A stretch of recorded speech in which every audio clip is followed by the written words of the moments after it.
Chapter 1074. Duque looked up at Alun. First, please help me cleanse the toxins in my body as well as the contaminants in my soul. Dark energy. Darkness. 7 sins. None of them were easy to deal with. These powers were like drugs. Once touched, there would be no good ending. Especially the impurities in the soul. If there was no way to get rid of them, they would unknowingly fall into destruction and depravity. Duke didn't want to go overboard and become the villain. After all, he had personally blocked the path of the Burning Legion. Being a villain in Azeroth didn't have a good ending. Elun's blurry face showed a look of relief. The next second, a miracle descended from the sky. Countless night elves saw the bright moonlight that descended during the day, and knelt down to worship, chanting the name of the goddess of Elun. The gentle moonlight seeped into Duque's skin and entered his body through his pores. It then gathered in his meridians, forming a seemingly gentle but actually turbulent current. It began to cleanse the impurities and evil substances in Duque's body. Blarg. Duque suddenly made a retching motion. Tyron was quick to react. She quickly pulled the silver basin from the statue in the hall and placed it in front of Duque. Duque could no longer control himself and vomited. Blarg. Blarg. It was as if he was vomiting sesame paste. Not just from his mouth but from his nose and eye sockets as well. Black substances were also gushing out. That feeling of suffocation was 100 times worse than vomiting after drinking too much. Duque knelt down on the spot. Tyrant held the basin in one hand and patted Duque's back with the other to make Duque more comfortable. It was a terrible feeling. Not only was his body hollowed out, but the evil impurities hidden in his bones and soul were all forcibly extracted. It was very painful, but after extracting the dark matter he felt as if his bones had become lighter, and he felt as if he was floating in the air. Elun smiled. Go and rest for the night. Tomorrow I'll help you convert the dark power in your body into the power of the shadow. Darkness and shadow might seem similar, but in reality they were completely different in nature. Darkness symbolized evil and destruction. Shadow was merely a byproduct of light. Where there is light there is shadow. Where there is day there is night. Even the power of Elun, the moon goddess, essentially belonged to shades. This was because moonlight was merely the refraction of sunlight in the dark night. When Duque finally finished vomiting, he panted heavily and thanked him. Thank you so much. Tyrant helped Duque down to rest. When Duque came back to his senses, he found himself in Tyrant's room. Looking around, it was simple and tidy. Apart from Elun's totem, it was filled with a scholarly aura. Tyrant fetched a tray of water and removed Duque's clothes. She then used the water and a cleansing spell to clean the dirt on Duque's face and body. For the sake of convenience, she even took off her priestess's robe. Duque suddenly said, "Will there be any gossip in your room? After all, you are the high priestess." Tyrant's face, which always carried a holy aura, was filled with a faint smile. "You say it as if you have not done anything to me." Ugh. The room suddenly fell into a silence that made Duque's balls ache. He suddenly smiled bitterly. Although before returning to the War of the Ancients 10,000 years ago, Duque had already noticed that Tyrant was acting strangely. She did not choose Malfurion as she did in the original history. Instead, she maintained a strange relationship with the Stormwind brothers, more than friends but not lovers. But Duque did not expect himself to be so thorough. He did not even give the Stormwind brothers a single chance. He did not know how Tyrant's enmity towards him 10,000 years later came about. He also did not know if what he was doing now was what he had, once, done to Tyrant in the original timeline 10,000 years later. In any case, it was now a bad debt. When he was a spy, he would be exposed at any moment. He did not have the time to think about how to deal with their relationship in the future. Now that he had dealt with the Burning Legion, his nervousness and fear had subsided. How to deal with his relationship with Tyrant had become a huge problem. According to his agreement with Nozdormu, as long as the Burning Legion was defeated like in history, he would activate the teleportation portal within 3 days and send the transmigrators who were still alive back to 10,000 years in the future.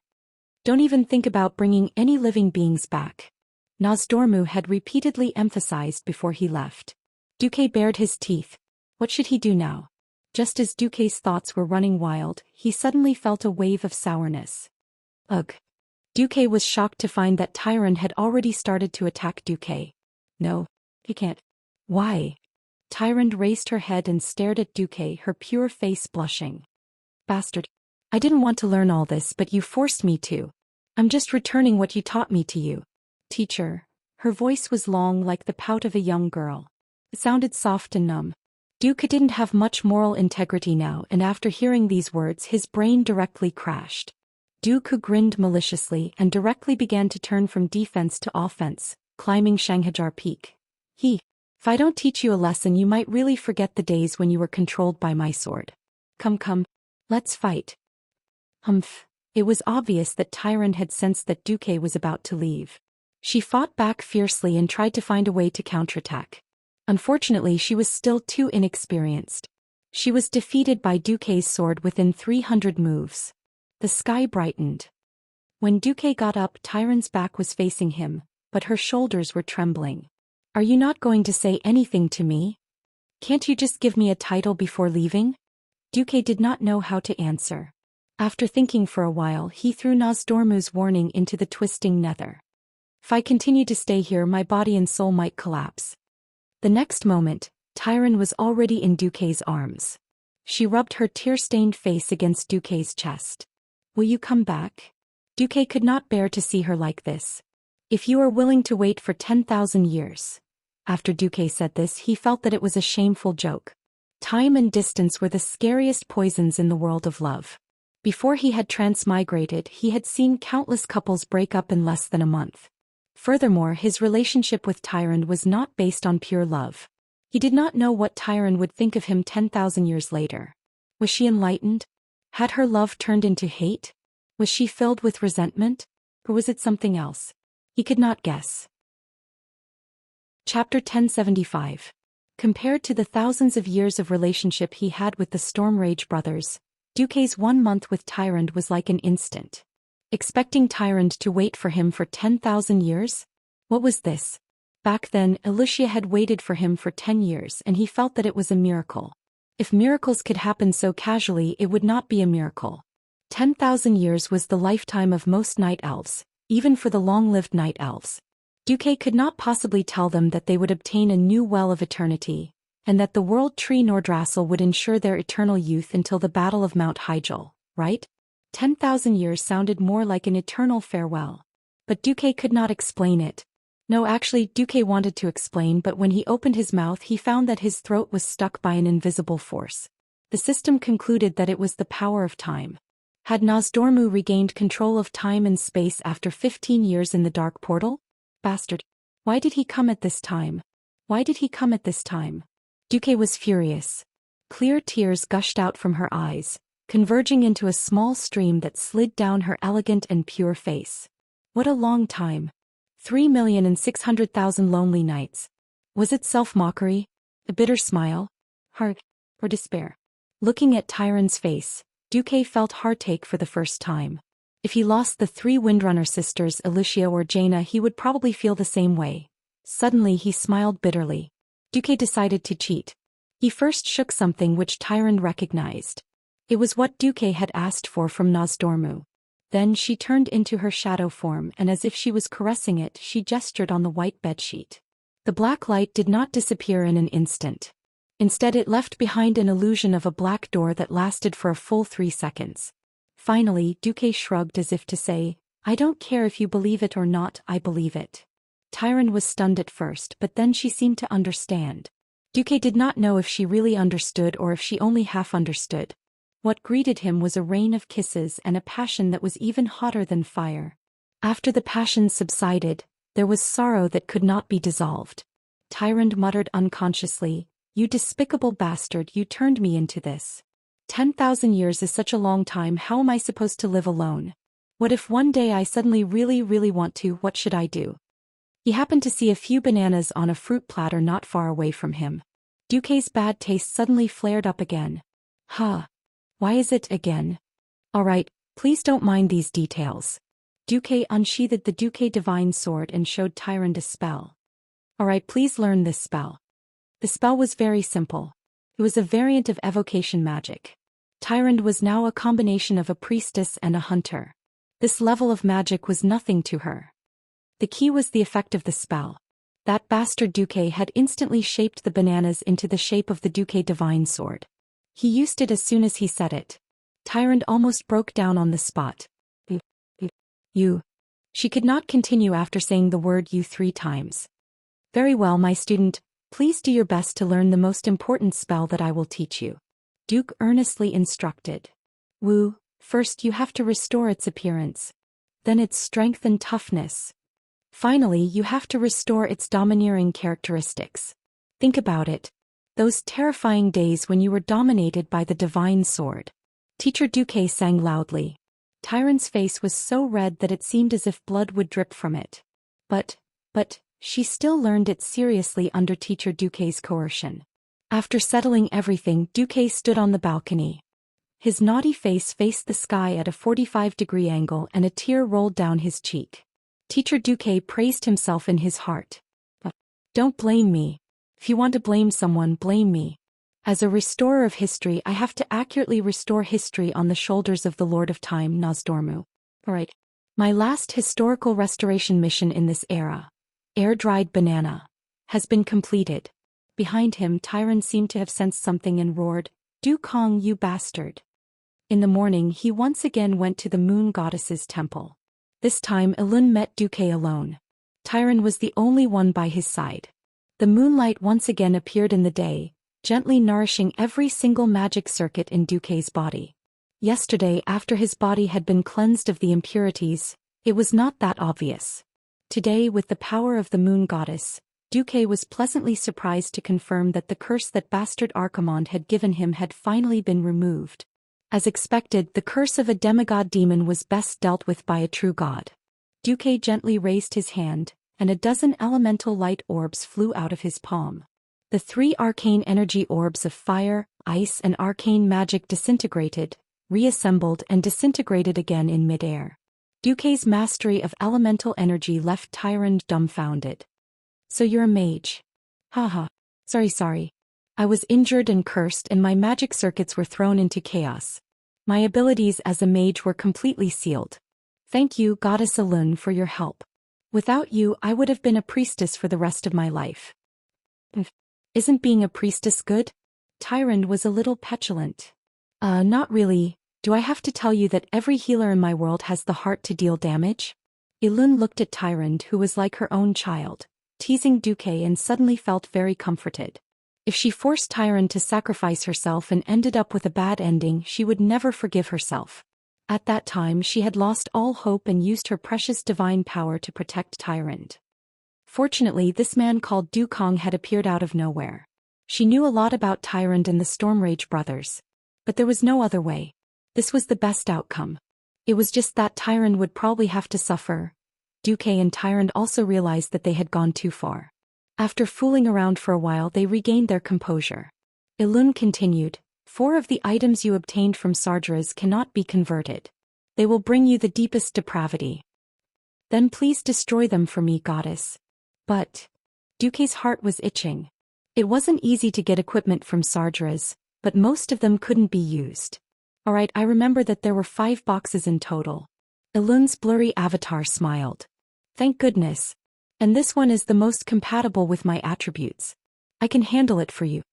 Duque looked at it and his heart almost flew out of his chest. Moonlight Chalice. Chapter 1076. The Moonlight Holy Grail wasn't very famous among the players, but that wasn't the point. The point is, all you need to know is that it came from Sargeras. In the future, it would be brought into Sargeras' tomb and could only be obtained from the Moon Sisters. In essence, this was an accessory for healers. However, after being personally adjusted by the Moon Goddess, Elun, its attributes had changed greatly. The basic attribute of the entire accessory was intelligence, but it was a ridiculously high intelligence bonus. How high was it? For a Radiant Moon Wizard, it was about 1,000 stories tall. Even Duke, a Breaking Dawn Archmage, was forcibly raised to the level of a rank 3 Breaking Dawn after enjoying the additional magic circuits. He wasn't even at the peak.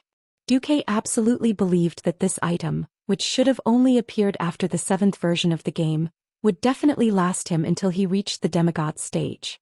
Apart from the intelligence bonus, the special effect of the Moonlight Holy Grail was also very amazing.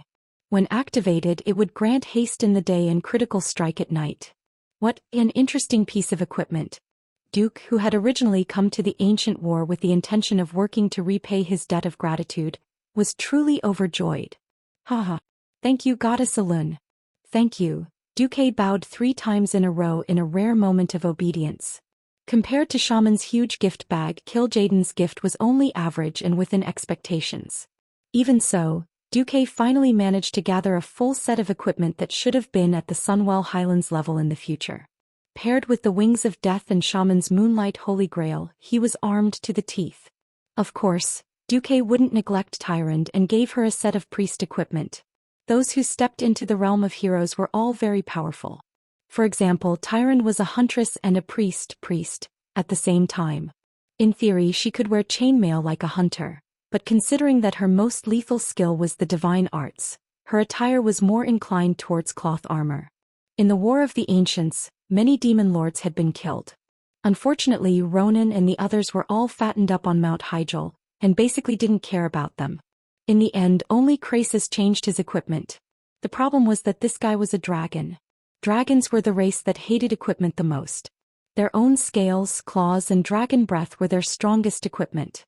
3 days after the end of the Primordial War, it was finally time to part. Whether it was Ronan, Krasus, Grom, Vanessa, or Duke himself, they all felt like they were in a trance. Not to be tolerated by the world. Does not exist in this world. The world was rejecting Duque and the others rejecting them. The indescribable feeling of the heavens and earth pressing down on them made it hard for them to breathe. On the balcony of the Elun shrine, Elun's incarnation led Isra and a group of demigods, while Tyrande led Malfurion and a group of mortals. They stared at Duque and the other 4.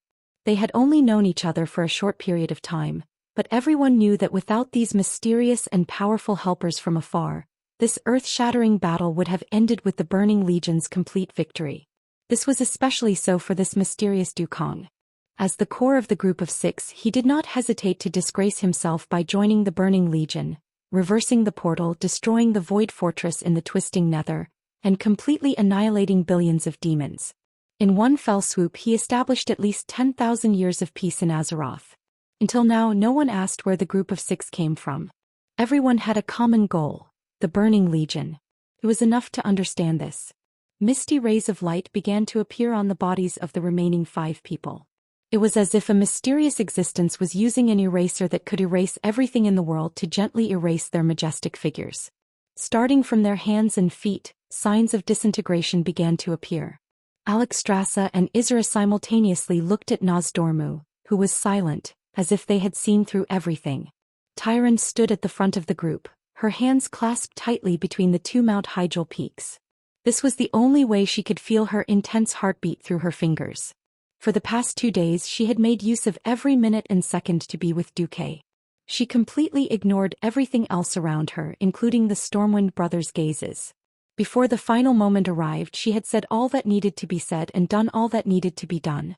She did not want to say goodbye. Even though she knew that the outcome could not be changed, she still could not control her emotions. At this moment, Elun's incarnation gave Tyrande a light push. Go, my child.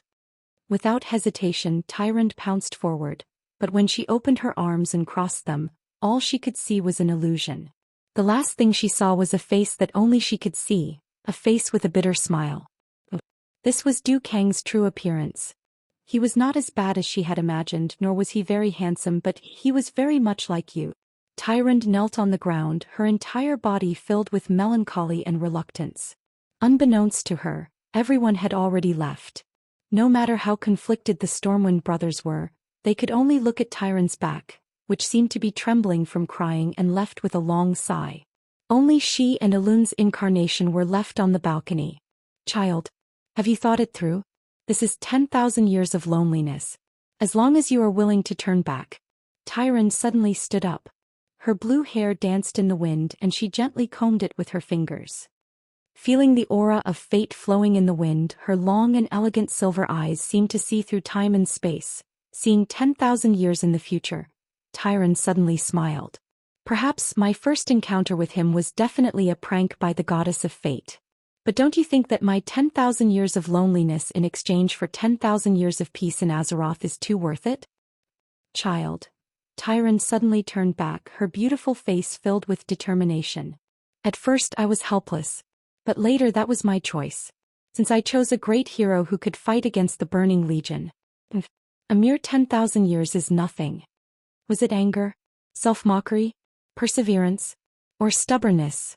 Not to mention Elun, even Tyrant herself did not know if she could really persevere with this slightly twisted emotion for 10,000 years. On the other side, Duque returned, also with melancholy. Perhaps, after the War of the Ancients, history would develop like the original version. For example, Illidan would once again build the Well of Eternity, and then the World Tree Nordrassil would be planted, followed by the Naga's reproduction and revenge. But Duque was thinking about something else. The figures of the five turned into streams of light, traveling at high speed in the long river of history. At this moment, a ray of bronze light suddenly crashed into Duque. This scene was so inconceivable. It was as if a sharpshooter had shot a flying arrow from the opposite side in a manner that allowed him to reach his target first. The bronze light knocked Duque out of the fixed spacetime orbit. Chapter 1077. Duque. Master. Beast Duke. The remaining 4 members of the history revisionists all cried out in shock. However, their cries were of no use. They were still wrapped in Nozdormu's power as they sped toward the end of the River of Time. What's going on? I don't know. Isn't Nozdormu's power protecting us? Damn it. The bronze dragon isn't reliable at all. There was a lot of discussion, but no one could do anything. This wasn't their domain. Other than pointlessly waving their arms, they couldn't even draw their weapons, let alone launch an effective attack. Nozdormu's mysterious power isolated them from the outside world. Apart from seeing, speaking, and listening, they couldn't do anything. The power that collided with Duque seemed to be bronze too, right? Krasis asked. Ronan frowned. Did Nozdormu suddenly give Master a new mission? Vanessa was furious. That's not how you order people around. Grom hammered his thigh. Bastard. Then Lord Roar fell silent. No one knew who he was cursing or what he was cursing at. At this moment, in the void of the time crevice far behind the 4 of them, Duke was staring at a huge bronze dragon in the air. Hello. Duke Marcus. I am Andam, a subordinate of His Majesty Nozdormu. The bronze dragon lowered his head slightly to show his respect. Duke didn't even lift his eyelids, as if he was in a half-awake state as he sized up this huge bronze dragon. I'm sorry to interrupt your return. There's an emergency. Time and space are in disorder again. His Majesty's command, you Duke Marcus, are to head to the point of disorder immediately. Help the founding Emperor Sorodin and the High Elves defeat the Trolls during the Troll War 2,800 years ago in your original timeline. Help him build the Arather Empire. With that, a green light flashed in Andam's hand. A magic scroll appeared in his claws and he handed it to Duque. It was clearly an order. Duque frowned. Let me have a look. Yes, the situation is urgent, so there's no time to explain. Please take a look at the order book for the specifics. I'll open the time passage to the Troll War right away. Then, after seeing Duque take the scroll, Andam began to cast a spell. His dragon claws, which only had 3 fingers, cooperated with the spell and made all kinds of complicated gestures. Soon, a hazy and illusory portal was about to form. At this moment, without any sign or reason, a thin golden sword pierced through the gap between the scales on Andam's back. It extended to the length of a spear and came out of Andam's chest. Andam let out a shrill roar and swung his tail at the ambusher who had injured him. The dragon's tail, which was strong enough to shatter mountains, missed. He covered his chest with his left claw and twisted his neck. Only then did he see the ambusher, Duque. With Ice Queen in his left hand and Gandalf, the legendary sword of the white-robed sword saint, in his right, Duque had a mocking smile on his face and stared at Andam maliciously. Duke Marcus. How dare you hurt me? Do you know what you're doing? You're challenging His Majesty Nozdormu. Are you declaring war on the entire bronze dragon race? Andam roared. Duque was unmoved. Said he sneered. Pretend. Keep pretending. You're just a stupid eternal dragon and you want to fool me? Andam's face suddenly darkened. No, his whole body began to turn black. The wounds on his body were healing at a high speed, and his body began to expand rapidly. In less than a second, his entire body doubled in size. As a mortal, Duke Marcus, you're amazing. He actually found out. Hoo-hoo. May I ask, how did you find out? In terms of appearance, Andam was still a bronze dragon, but his color had completely turned into a deep and terrifying ink black. Duque tilted his head. From the moment I was thrown into the twisting nether for no reason, I realized that someone wanted to kill me. And this guy is a super strong person with the power to interfere with the timeline. At first, I thought it was an ancient god, but then I locked my target on the eternal dragon body. Mortals don't know about us. Even Nosdormu doesn't know much about us. But I do. Duque interrupted Andam with unspeakable pride on his face. Yes, this was also the pride of a transmigrator. As if choked to death, Andam laughed crazily.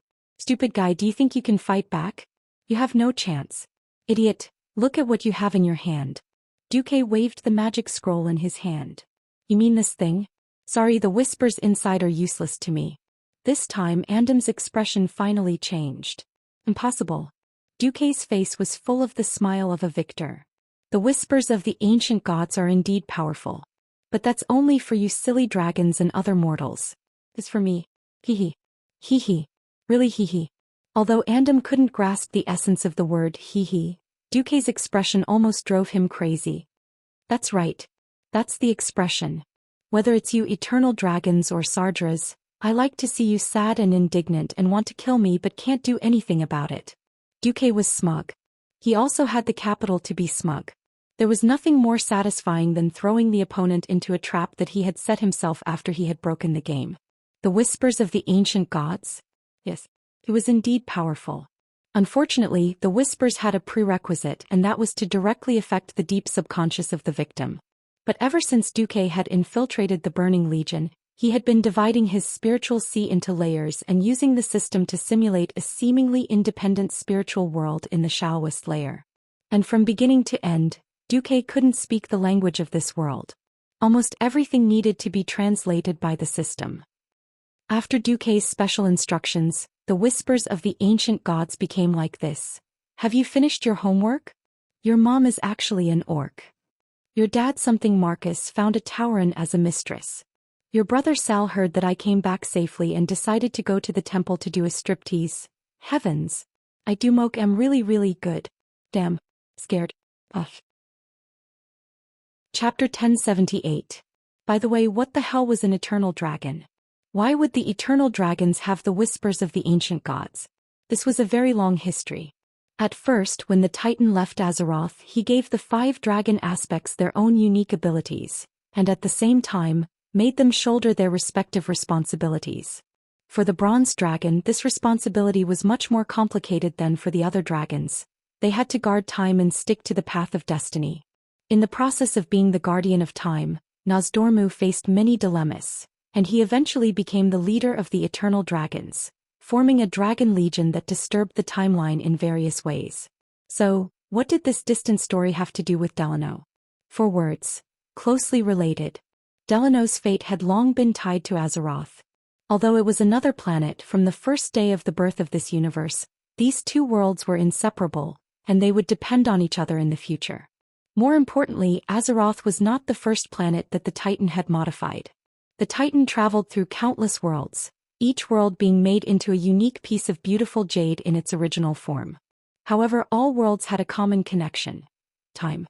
When the leader of the Pantheon, Sardra's elder brother, the spouse of Ionar the life-giver, Amuncel the creation titan, gave Nosdormu the power of time, he also gave the bronze dragon a maxim: the great mission given to you is to maintain the purity of time. Know that there is only one true timeline and you must protect it. If time does not flow in the established way, the consequences will be beyond your imagination. The structure of reality will fall apart. This is a heavy task, the foundation of all tasks in this world, because without time there is no life.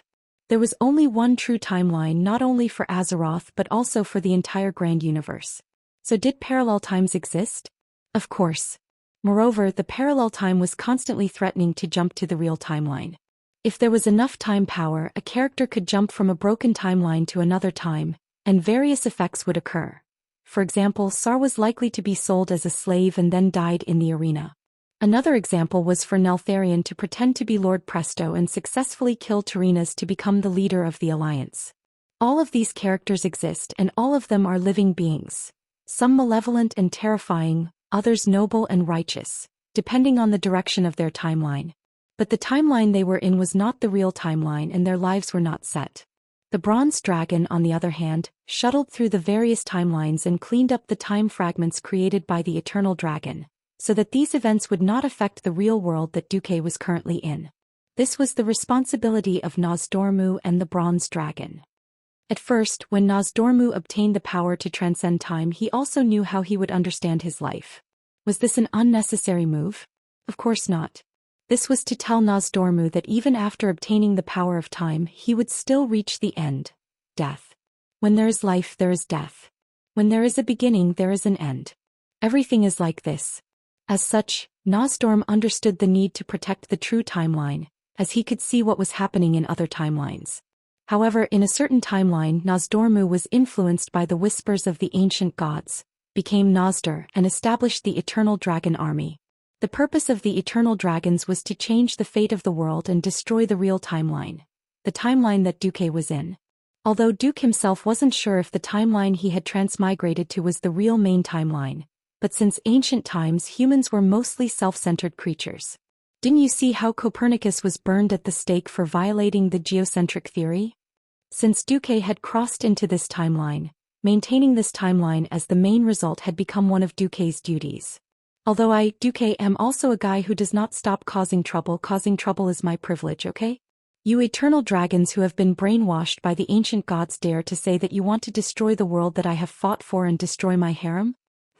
Who am I going to attack if not you?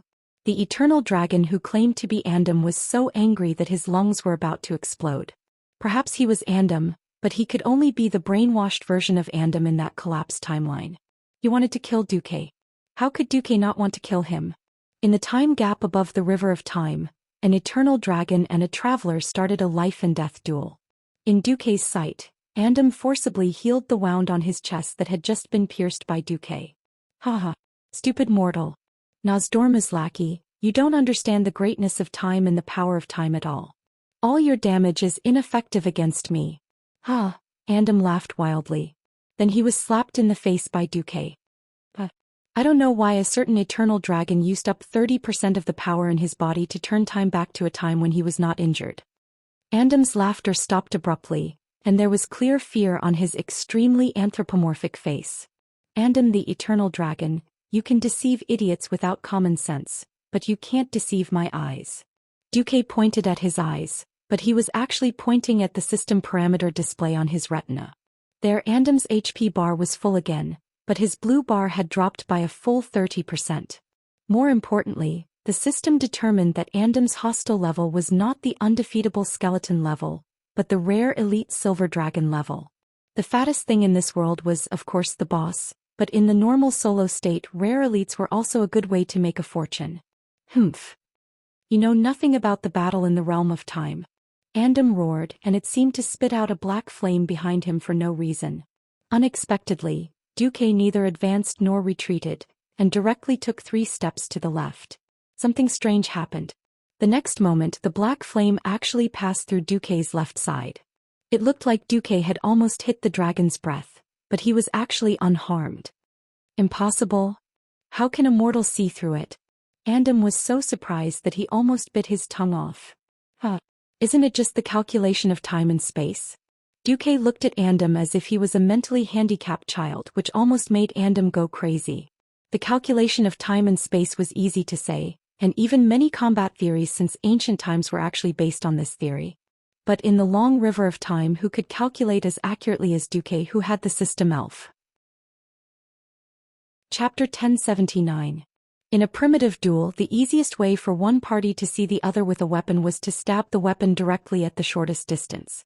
It took time to stab, and during this time if the other party blocked, dodged or otherwise nullified the attacker's attack, it would be a successful defense. This was the difficulty of fighting in the river of time. On the surface, there was no problem with a human and a dragon communicating verbally, but this was just an illusion caused by the time rift. They were actually separated from each other for a long time. This was not a matter of minutes or seconds. Often, if one dodged well, it could be a day, a month, or even a long time in units of time. Let's say if the guy you're facing took a year to stab you, it would be a genius for him to be able to stab you in the same spot as you were. Under normal circumstances, if you were to be stabbed, you'd be a genius. This was the problem in the time rift.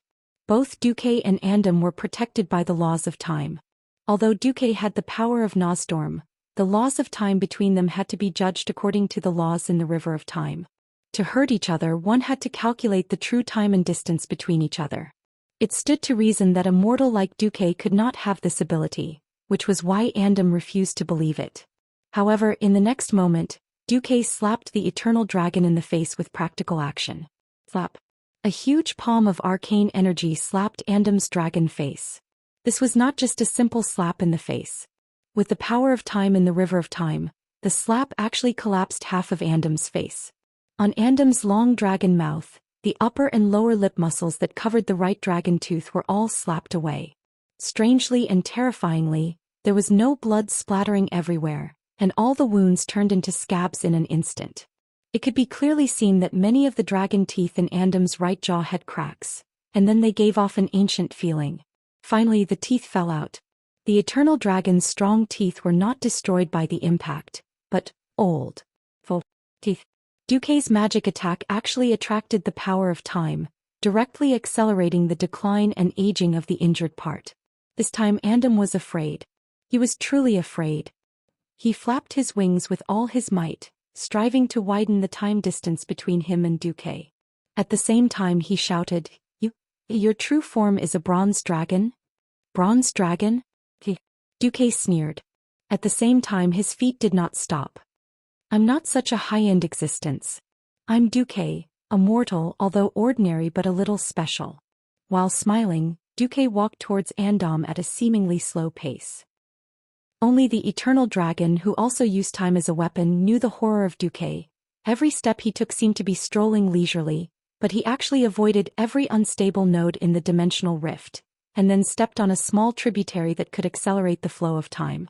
The principle behind this method of playing was no different from surfing, but the danger involved and the grasp of time were simply exquisite. Such a method was far superior to that of an eternal dragon born as a bronze dragon. No, it can't be, Andam shouted. Hee. Am I going to be killed by you like a target? Is that what you think makes sense? Duque snorted. While the two enemies spat at each other, their hands were unwavering. Andam blasted dozens of dragon breaths as well as over 100 kinds of offensive spells that Duque knew or couldn't figure out at all at Duque's head. In Andam's imagination, with Duque's weak vitality, just one hit would make him kneel. Fragile? Perhaps it was. Compared to the big, powerful lizards like the dragons, the human body was too fragile. In other words, because of the dragon's strong vitality, they could have many opportunities to make mistakes. Humans, however, could not. Many people would be frightened and cowardly in such a situation where they would die in one hit, and they would greatly lose their level. In the past, Duque was likely to be like this, but 15 years of experience had long turned Duque from a rookie who could not fight at all into a beast feared on the battlefield. Andam's attack seemed to be a storm, but Duque still looked like he was oblivious to everything and was playing with elegant micro-steps. Under his feet, there was a colorful light that condensed all the past historical fragments of the world. If he was not careful, he could fall into a certain period of history and never come out again. Either he would be integrated into that period of history or he would be swallowed by that period of time and space. Not even his bones would be left. In front of him was the violent and brutal destructive power that gathered all the killing intent of the eternal dragon. If he was hit by one, it would be enough to turn Duque into ashes and disappear from history forever. Even Nosdormu could not find a trace of this terrible attack. But Duque had a 100% dodge. No. Impossible. Andam screamed, but he could not stop Duque, who was holding a golden sword, from approaching him. Duque also fought back, and countless hands of magic appeared above the river of time, shooting into the void without any rhyme or reason. It seemed like a waste of magic power to shoot randomly, but when Andam tried to dodge Duque's frontal attack, he was shocked to find that those shots actually blocked his escape route.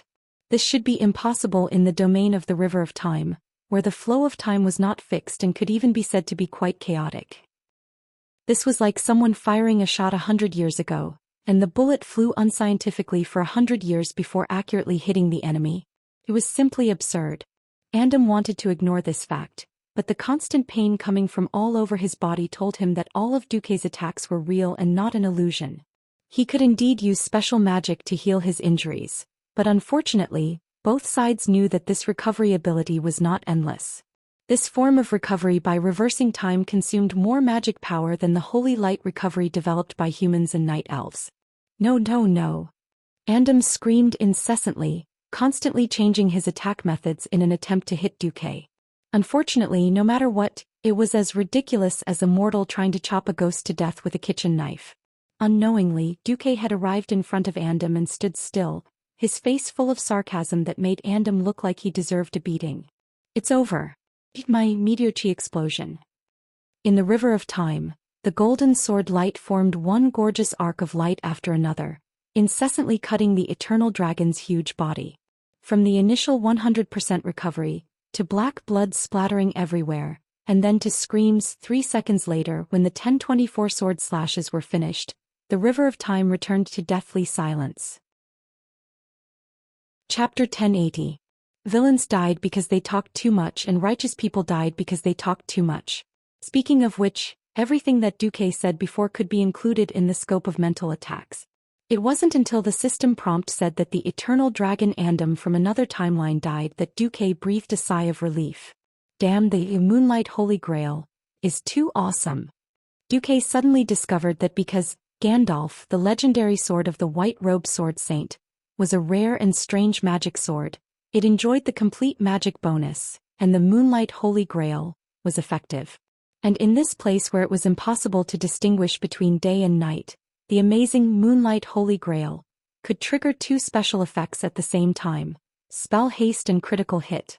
What was even more incredible was that in this space where time could be compressed and extended infinitely, attack speed and critical hit damage could be stacked almost infinitely.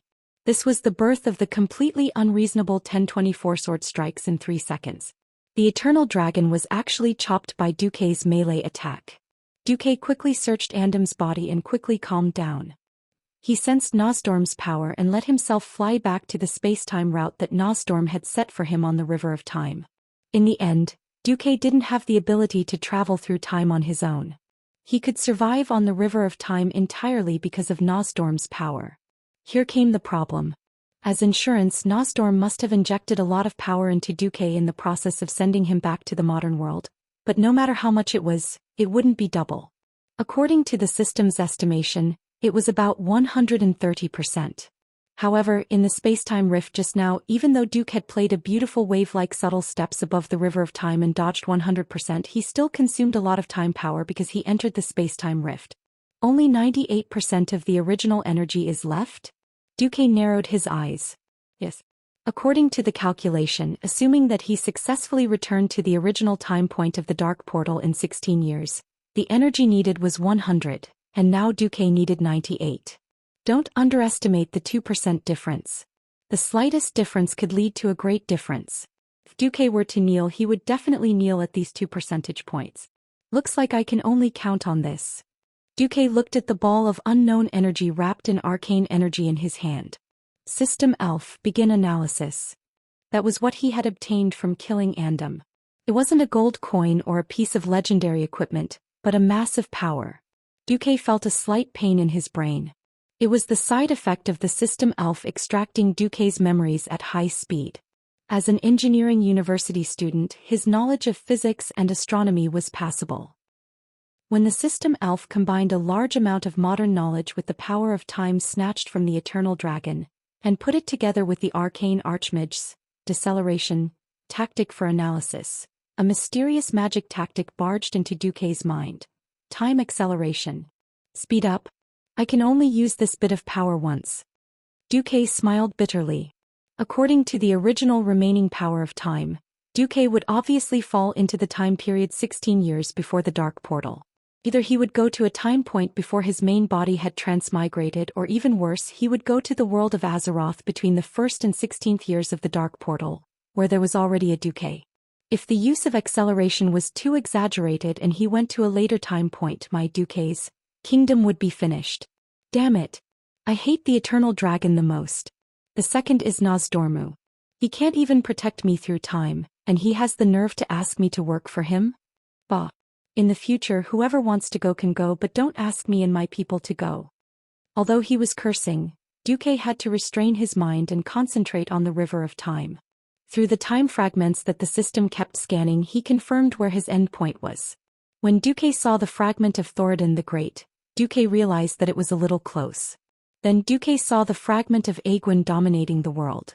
Then Aegwin beat up Sargeras, who was pretending to be a grandson.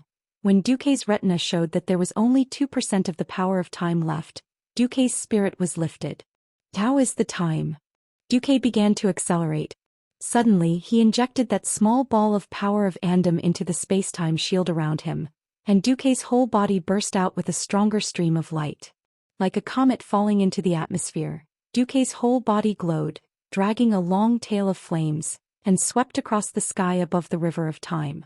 He saw the fragment of the opening of the dark portal, saw himself killing the Mediv possessed by Sargeras, saw the Alliance commander Duque sweeping through the horde, and saw him returning from the void to once again organize the Alliance to fight against the Scourge army. Finally he saw his destination, 16 years of the dark portal. In front of him, it seemed that because Ronan and the others had just entered this part of the time node, Duque could still see the 4 small holes that had just been opened and not yet closed with the help of the system. Go in for me. Duque was too fast. Breaking into that point of time was like driving at a speed of 200 kilometers per hour, stretching his hand out of the car window and using 2 fingers to pinch a strand of hair that was blown by the wind by the window. Other than Duke, who had the system elf, there was no one else who could do better than him in this kind of insanely precise operation. Even if Nozdorm's main body came over, he would at most be able to do this by pulling each other's strength, instead of crashing into it with insufficient strength like Duque. Duque did it. He had indeed met his goal. He succeeded, and failed, because he had indeed hit the time bubble that represented the time he was at, but in the next instant he was sent flying. On the 16 years of time bubble of the dark portal, a black power that clearly came from the eternal dragon was rejecting Duque's entry. King Hell. With the momentum, Duque's entire body continued to fly forward in the river of time. The only fortunate thing was that Duque's collision seemed to have finally attracted the attention of that bastard dragon Nozdorm. Right on top of the huge time bubble, a huge bronze dragon claw reached out and attempted to grab Duque, who was flying forward at high speed. Nozdorm failed. He grabbed nothing. Although it was just a little bit off, it was still nothing. Nozdorm. You useless dragon king. I won't let you go even if I become a ghost. Duque was furious. Duque cried. Duque was in despair. However, at the very end a sentence suddenly appeared from the system. Analysis of space-time anchor. Tactic completed. Found the nearest anchor point in front. Do you want to enter? Yes. Duque said decisively. Chapter 1081. The 16th year of the Dark Portal was destined to be a turbulent one. Before winter was over, the Alliance launched a large-scale attack on the Lordaeron continent and reclaimed Lordaeron, which had fallen and changed hands twice. On the 12th of August, the Alliance received a piece of bad news. Of the 6 powerhouses who participated in Nozdormu's secret operation, only 4 returned. The old beastman Brock died in battle. The tribe did not announce the exact cause of his death. They only announced that he died in the hands of the Burning Legion in a secret operation that could not be announced to the public. Thrall and Grom led the elders of the tribe to attend Brock's state funeral. The other was Duque, the former leader of the Alliance. Even though he was cursed by Kill Jaden, he forcefully reversed the curse and banished the power of darkness. He was a great hero who went missing in a secret mission. Although it was not the first time Duque went missing, his disappearance this time caused an even bigger uproar. Because the 4 survivors said that a bronze dragon stopped Duque, the reaction of several major countries in the Alliance was extremely intense. Queen Sylvanas of the Sindorii Kingdom, Queen Gianna of Kulturs, Queen Kalia of Lordaeron. The heroines of the Alliance, Aurelia and Sasha, as well as Elugia, who had great influence in the South Sea city-state, all sent the sternest questions to the bronze dragons. Nozdormu could ignore these mortal forces, but the problem was that his big sister, the Red Dragon Queen Alexstrasza, had personally come to his doorstep and almost destroyed his nest. Also, the moon goddess Elun had descended a few times. Nozdormu was getting a headache. Time passed day by day. Aurelia and the other women waited day by day, but they were disappointed every day. We should be at ease. Duque might have gone to that person to fool around. Aurelia smiled bitterly. Vanessa had already reported to her on the first day she returned. However, that person had a strange reaction as well. He firmly denied Aurelia and the others' indirect inquiries. However, the Alliance and the Night Elves weren't really allies. The 5 women of the Duque family couldn't find a better reason to bother them. In any case, the moon god shrine just dealt with them indifferently. In fact, the leader of a country was very busy. In this day and age, there wasn't a king who was lucky enough to be a human stamping machine. Every family has its own troubles. Sindorii and Kultiras were busy rebuilding, and Alusia also needed to use the power of the South Sea city-state and the Marcus family's merchant fleet to help these 2 families. In the end, the only ones who were free were the Windrunner's eldest sister and third sister. Tyron would visit Aurelia or Sasha whenever she had the time. She didn't have the time to leave them hanging. The days of the Night Elves were really not good. On one hand, they had to provide disaster relief from the explosion of Mount Hyjal, and on the other hand they had to face all kinds of threats. Sentries must be sent to the eastern Azhara to keep an eye on the new Naga and Satyrs. Although the south had once joined forces with the Horde to fight against the Burning Legion, the Horde's continuous requests for logging made the Night Elves very unhappy. In fact, in the Stonetalan Mountains, the 2 races also had border conflicts. On the western shore of the Black Sea, a large number of Night Elves who had lost their homes were waiting for ships to cross the sea. This was because in Teldrassil, Fandral Staghelm advocated to plant a second world tree there. At the same time, he tried his best to negotiate with the Dragon's Slumber Shrine, attempting to get the 3 Dragon Kings to continue to give blessings like the World Tree Nordrassil. In other words, the Night Elves would lose their eternal life and youth. Many elves felt a sense of crisis. In the northern Winterspring Valley, they were invaded by the undead who claimed to be the Forsaken. In the central Fellwood Forest and Grey Valley, the remaining demons of the Burning Legion were still doing evil. Tyron's claim that they were busy was definitely reasonable. After being repeatedly rejected, Aurelia and her sister rarely came to Teldrassil. Time passed like this, and in the blink of an eye, it was the beginning of the 17th year of the Dark Portal. The construction of the Horde's main city, Orgrimmar, was announced. At the same time, the Horde's territory had expanded a lot. In the north, they basically reached the edge of the Night Elves' territory, and in the south, Theramore was also bordering Theramore. In view of this, after some discussion, the Alliance decided to agree to the peace treaty proposed by Thrall during the King's Conference when the Night Elves were still unwilling to accept the Alliance's olive branch. In June of the same year, as the new Alliance leader Varian Wrynn personally crossed the Endless Sea and came to Theramore to meet with Thrall to sign the peace treaty between the Alliance and the Horde. In the end, Varian unexpectedly disappeared, and when he came back he was completely muddle-headed. The Alliance suspected that it was a conspiracy by the Horde, and there were even conspiracy theorists who directly accused the Horde's wizards and warlocks of doing this. Thrall could not defend himself, and the relationship between the Alliance and the Horde suddenly froze. Time continued to pass. Who knew how many days, months, or years had passed? Suddenly, a huge ripple appeared in the thick clouds in the night sky. A comet fell from the sky, streaking across the sky with a long tail of flames, and crashed into the surface of a huge lake. Boom! A stone stirred up 1,000 ripples.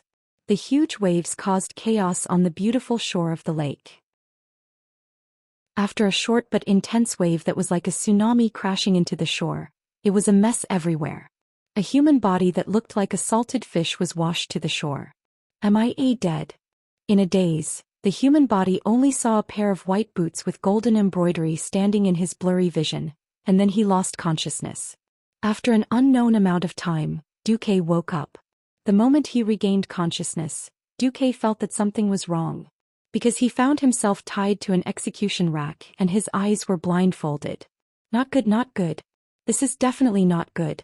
Duque suddenly broke out in a cold sweat.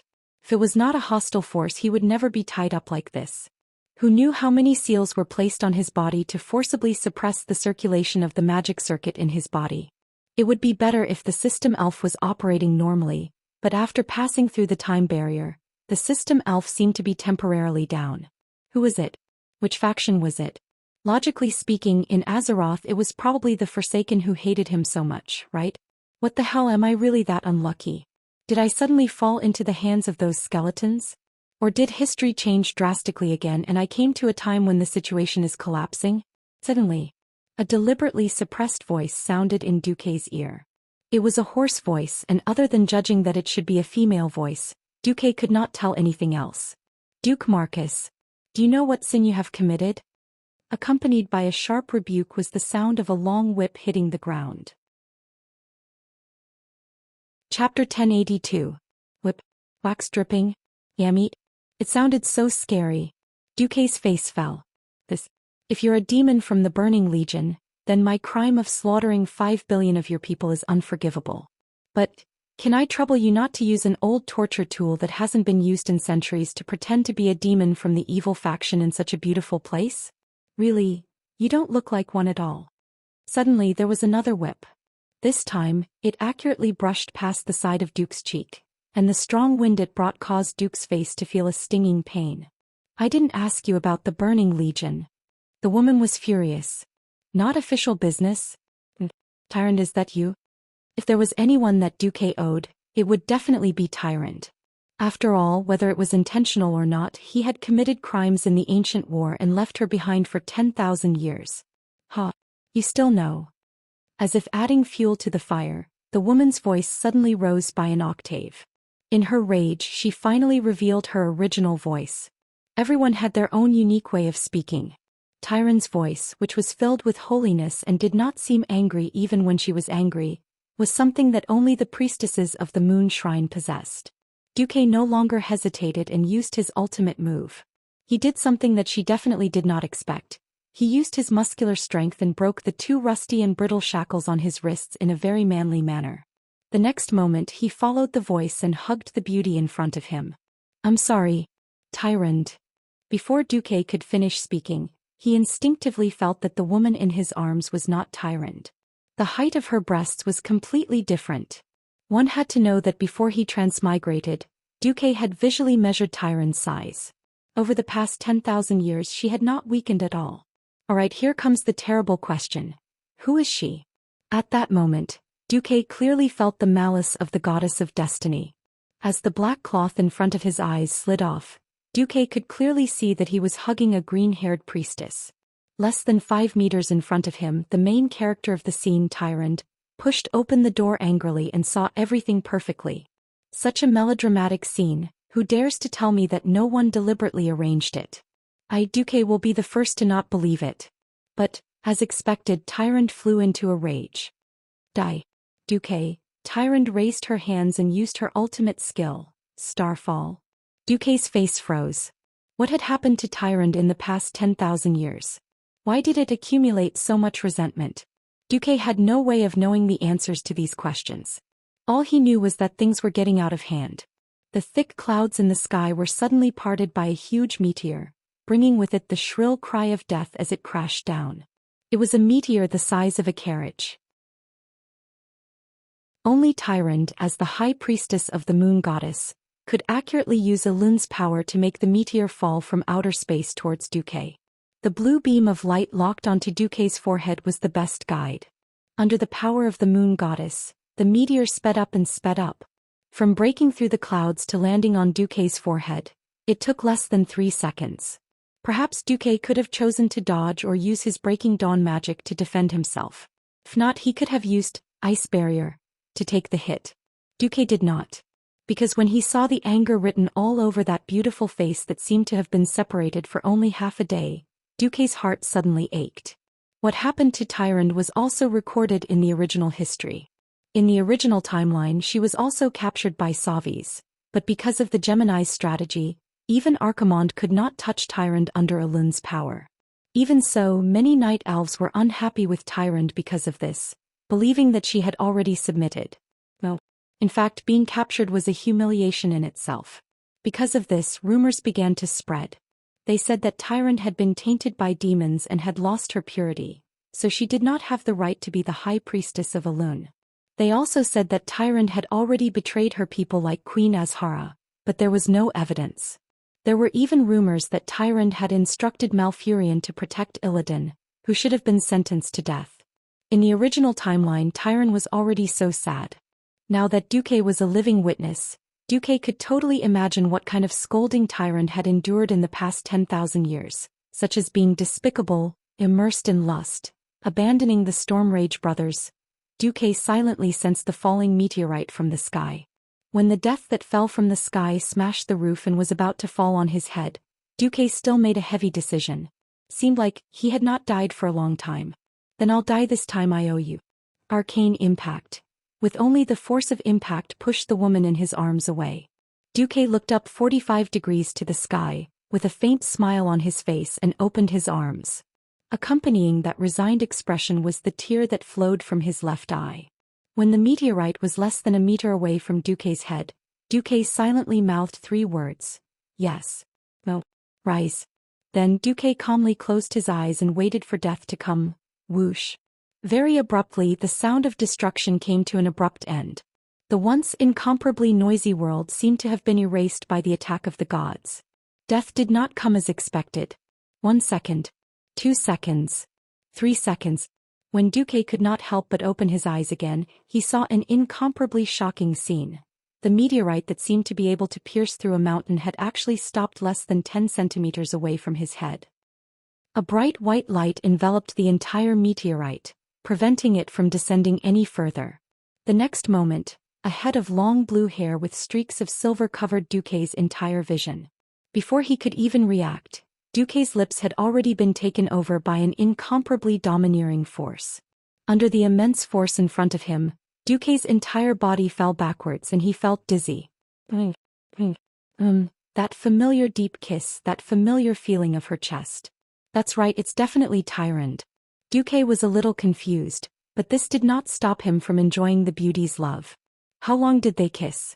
Almost to the point of suffocation. It was only then that Tyrande lifted her head reluctantly. Looking at the silver thread that connected their lips, Tyrande's face flushed red in an instant. Bastard! Why didn't you dodge? Tyrande scolded. Chapter 1083. At this moment, Duque was possessed by the best actor. At this moment, Stephen Chow and Duque were together. Even though it was not a complete lie, Duque still decided to use this nuclear bomb level line and changed it. Once, the goddess of fate placed a strange but sincere love in front of me and I could not cherish it. In the 10,000 years that I spent in the river of time, I spent every day and night in regret. This is the most painful thing in the world. Since the heavens have given me a chance to reunite after 10,000 years, even if I die at the hands of that woman, I will say, I'm sorry but I love you. Bastard, how can I hate you when you're like this? Tyrande's tear ducts burst. Because she was on top and he was on the bottom, her bead-like tears washed Duque's face. Duque smiled bitterly and touched the side of Tyrande's face. He comforted her gently. It's okay, I'm back now, right? Sob, sob, sob. I'm so touched. I don't hate you anymore. Hearing the crying from next door, Duque felt a little awkward. Who the hell are you? Why are you crying too? Tyrande was so angry that she laughed and turned her head. Chandrise.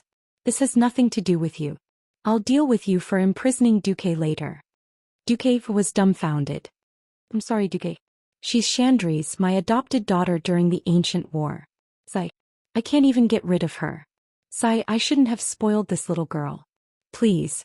I'm over 10,000 years old. Chandrise grimaced. Duque wanted to facepalm. Of course he knew who Chandrise Feathermoon was. After the cataclysm, the Feathermoon stronghold was on land, and a troublesome hunter kited it to Orgrimmar. He wanted to see a good show where the leader of the Horde defeated the leader of the Alliance, but he failed. Brainless Howl and Gammer lost to her in single combat. The most overpowered thing was that she had inherited Tyrande's Starfall and Prayer of the Moonlight Goddess, which allowed her to attack the entire screen. He was definitely one of the fiercest leaders in the Alliance. However, this guy was still a one-sided love and he had been single for 10,000 years. Yes, the one who had a crush on her was May of Shadowsong's younger brother, Jared Shadowsong, the de facto leader of the Allied army. Since Tyrande had pointed out Chandrise's name, Duque had a general idea of what was going on. This was the gushing spring lake of Teldrassil, A giant island in the middle of the sea where only the night elves lived. For some reason, when he transmigrated back to this world, he was discovered by Chandris, who hated him for abandoning Tyrant. If not for Tyrant's arrival, it would have been a melodramatic scene. Now, it could be considered a pass. The house had been destroyed by Tyrant's starfall, and such a huge commotion could not be hidden from the people nearby. After Tyrant sent Chandris to clean up the mess outside, Duque and Tyrant finally went to a room belonging to the Alun sisters to have a good chat. Duque was eager to know what had happened while he was away. Duke, who was the first to enter, was dumbfounded. He cursed on the spot, "Holy Isich *T. Resentment. Soaring resentment." Thousands of bananas like dried meat were hung on the four walls with their eyes wide open. These dried bananas looked like specimens that had lost all their moisture, but still maintained their bright yellow color. They were arranged neatly from floor to ceiling on the 4-meter-tall wall. I suddenly remembered that I have something urgent to attend to. Duque turned around and left. Unfortunately, it was too late. Tyrant still had the holy smile of a high priestess on her face, but her actions were not holy at all. "Sister, why are you taking off your equipment if not to run faster in the dungeon?" Although he was shocked, Duke's pair of shifty eyes could not move away. "Haha, you didn't even want to tell me your real name back then. In the end, 10,000 years later, when your lover found me and told me that you had gone to the ancient war, I found out that Duque was Duque. May I ask, dear Mr. Duque, what urgent matter is more important than catching up?" "Yes. The world of Azeroth is still waiting for me to save it," Duque said with his head held high. "But if it wasn't for the fact that you have protected the world of Azeroth for 10,000 years, do you think I would wait for you like an idiot for 10,000 years? Duque clenched his teeth and instinctively took a step back. As he did so, he fell to the ground. "Tyrant, we are both people of status. Don't get physical. If you have something to say, let's talk."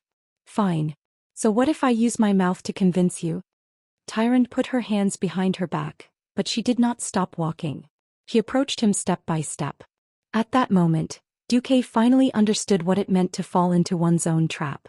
Back then, when the 7 great sins broke out, he had given Tyrant 10 terabytes of information. Now retribution had come.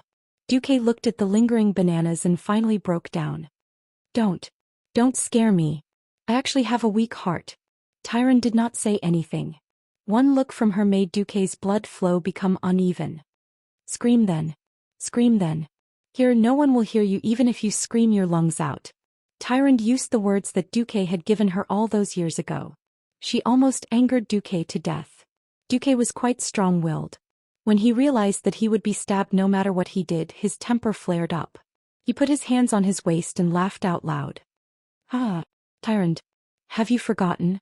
You haven't beaten me even once. Do you still remember the terror of being controlled by Duque's godly sword? Sorry. A certain lover was too unqualified and didn't come for 10,000 years, so I've long forgotten." With that, Tyrant launched an attack. How terrifying was 10,000 years of resentment. One could tell from Duque's pitiful howl. "No, don't stop." This battle would later be called the Battle of 10,000 Years by the two of them. This battle was truly earth-shattering and earth-shattering. With the Red Dragon Queen Alexstrasza's blessing of life, countless warriors were quickly duplicated. Billions of soldiers bravely sacrificed their lives for the sake of righteousness. In Duque's mind, this battle was also called the Clone War. Cough cough. Duque came back to his senses, and the first thing he did was to set those banana lords on fire and expiate them. This thing was simply ominous. Of course, what made Duque's head hurt the most was the news that Tyrant told him. "What? It's been 20 years since the Dark Portal." Tyrant said faintly, "Yes. We agreed to wait for 10,000 years, but you're 20 years late." Chapter 1084. Duque was like a dead dog in the soul. Thanks to the Red Dragon Queen's buff, Duque made it through. He pressed down on Tyrant just like that. Normal people wouldn't like such a feeling, but Tyrant seemed to enjoy treating Duque like a human blanket. As for being 20 years late, Duque actually wanted to say that he was only 2,000ths of a time late. But considering that Tyrant's days felt like years, Duque decided to shut his mouth. Transmigration is too messy. Tyrant sighed. "Blame Nosdorm. When I have time, I'll definitely find him." "Forget it. I'm already very happy that you're back. At least I can tell myself that the long and painful wait has finally come to an end. Phew, Duque exhaled. Get up. We have more things to do than a mountain. Eek. Just as Tyron stood up, her body suddenly stiffened. Her blue eyebrows furrowed. What? Does it hurt? I told you not to be so crazy. Duque took the opportunity to lecture her. Oh, my body is fine. You just pressed against my hair. Duque suddenly wanted to cry. Damn, a female driver can't be hurt while racing. Half an hour later, a radiant Tyrant returned to the priestess and elegance of the high priestess. Duque didn't know if he was a fraud or if Tyrant was a fraud. All right, great uncrowned lord of the Alliance, after you've visited your precious queens, I'll be waiting for you. Remember to stay one more night when you come to sign the contract. Duque bared his teeth. Tyrant really dared to say that. All right, Duque knew that he couldn't promise her anything. After all, he could only give her one title. If he gave her one, what about the others? If he made a mistake, the Alliance would have a civil war before the Horde could rise. But, contract? Rin and Bronzebeard invited me to join the Alliance many times. I've been dragging it out. It's not that the Night Elves don't want to join, but it's because I didn't dare to leave the fate of my people in Varian Rin's hands. He was still too young and lacked experience. And after he disappeared and returned, he became muddle-headed. When Duque heard this, his heart skipped a beat. Indeed, without him around, history would easily return to its original path. However, Duque had no intention of saving William at the moment. Whether or not a person could become a useful person depended on their talent. Those with good talent would undoubtedly succeed more easily than those with poor talent. In this life, William's teenage years were relatively smooth. Because of Duque's intervention, King Lang's death was delayed for a long time. This prevented William's childhood from being too terrible. This, in turn, has its disadvantages. Without the bitter days of being homeless and living under someone else's roof, William's temperament in this life was still too jumpy and not steady enough. Apart from talent, the key to a person's success was experience. Only by gaining true experience from cruel events and sharpening one's willpower and ability would one have the opportunity to become a true expert. Therefore, even though Duque knew who the mastermind was, Duque still chose to remain silent. 4 years had passed, and the biggest news was Anduin Lothar's death. He had passed away peacefully last spring at the age of 65 after receiving the news of William's return. For humans in this era, Lothar was considered to have lived a long life. Moreover, he had been seriously injured during the duel with Orgrim on the scorching plains, which left him with a lingering illness. It was already a miracle that he could survive for so long. Moreover, he had repeatedly rejected the eternal life that Duque had stolen from Nozdormu. My life can be said to be magnificent. I've failed before, but I've always won in the end. As a warrior, I've already obtained the ultimate glory. I have no regrets to be able to see William and you grow up and become independent. Let me die as a knight. This was what Lothar had said to Duque back then. Duque knew that Lothar hoped that the earthy royal bloodline, which was meaningless in his eyes, would end here. This was because a noble and righteous bloodline would not be a good thing for the human countries, or even the entire alliance. Sigh. The noble has already passed away, but a fellow like me has obtained eternal life. Duque could not help but mock himself. Suddenly, Tyrant held Duque's face in her hands, and a pair of silver eyes that seemed to be able to speak shot a reproachful gaze at him.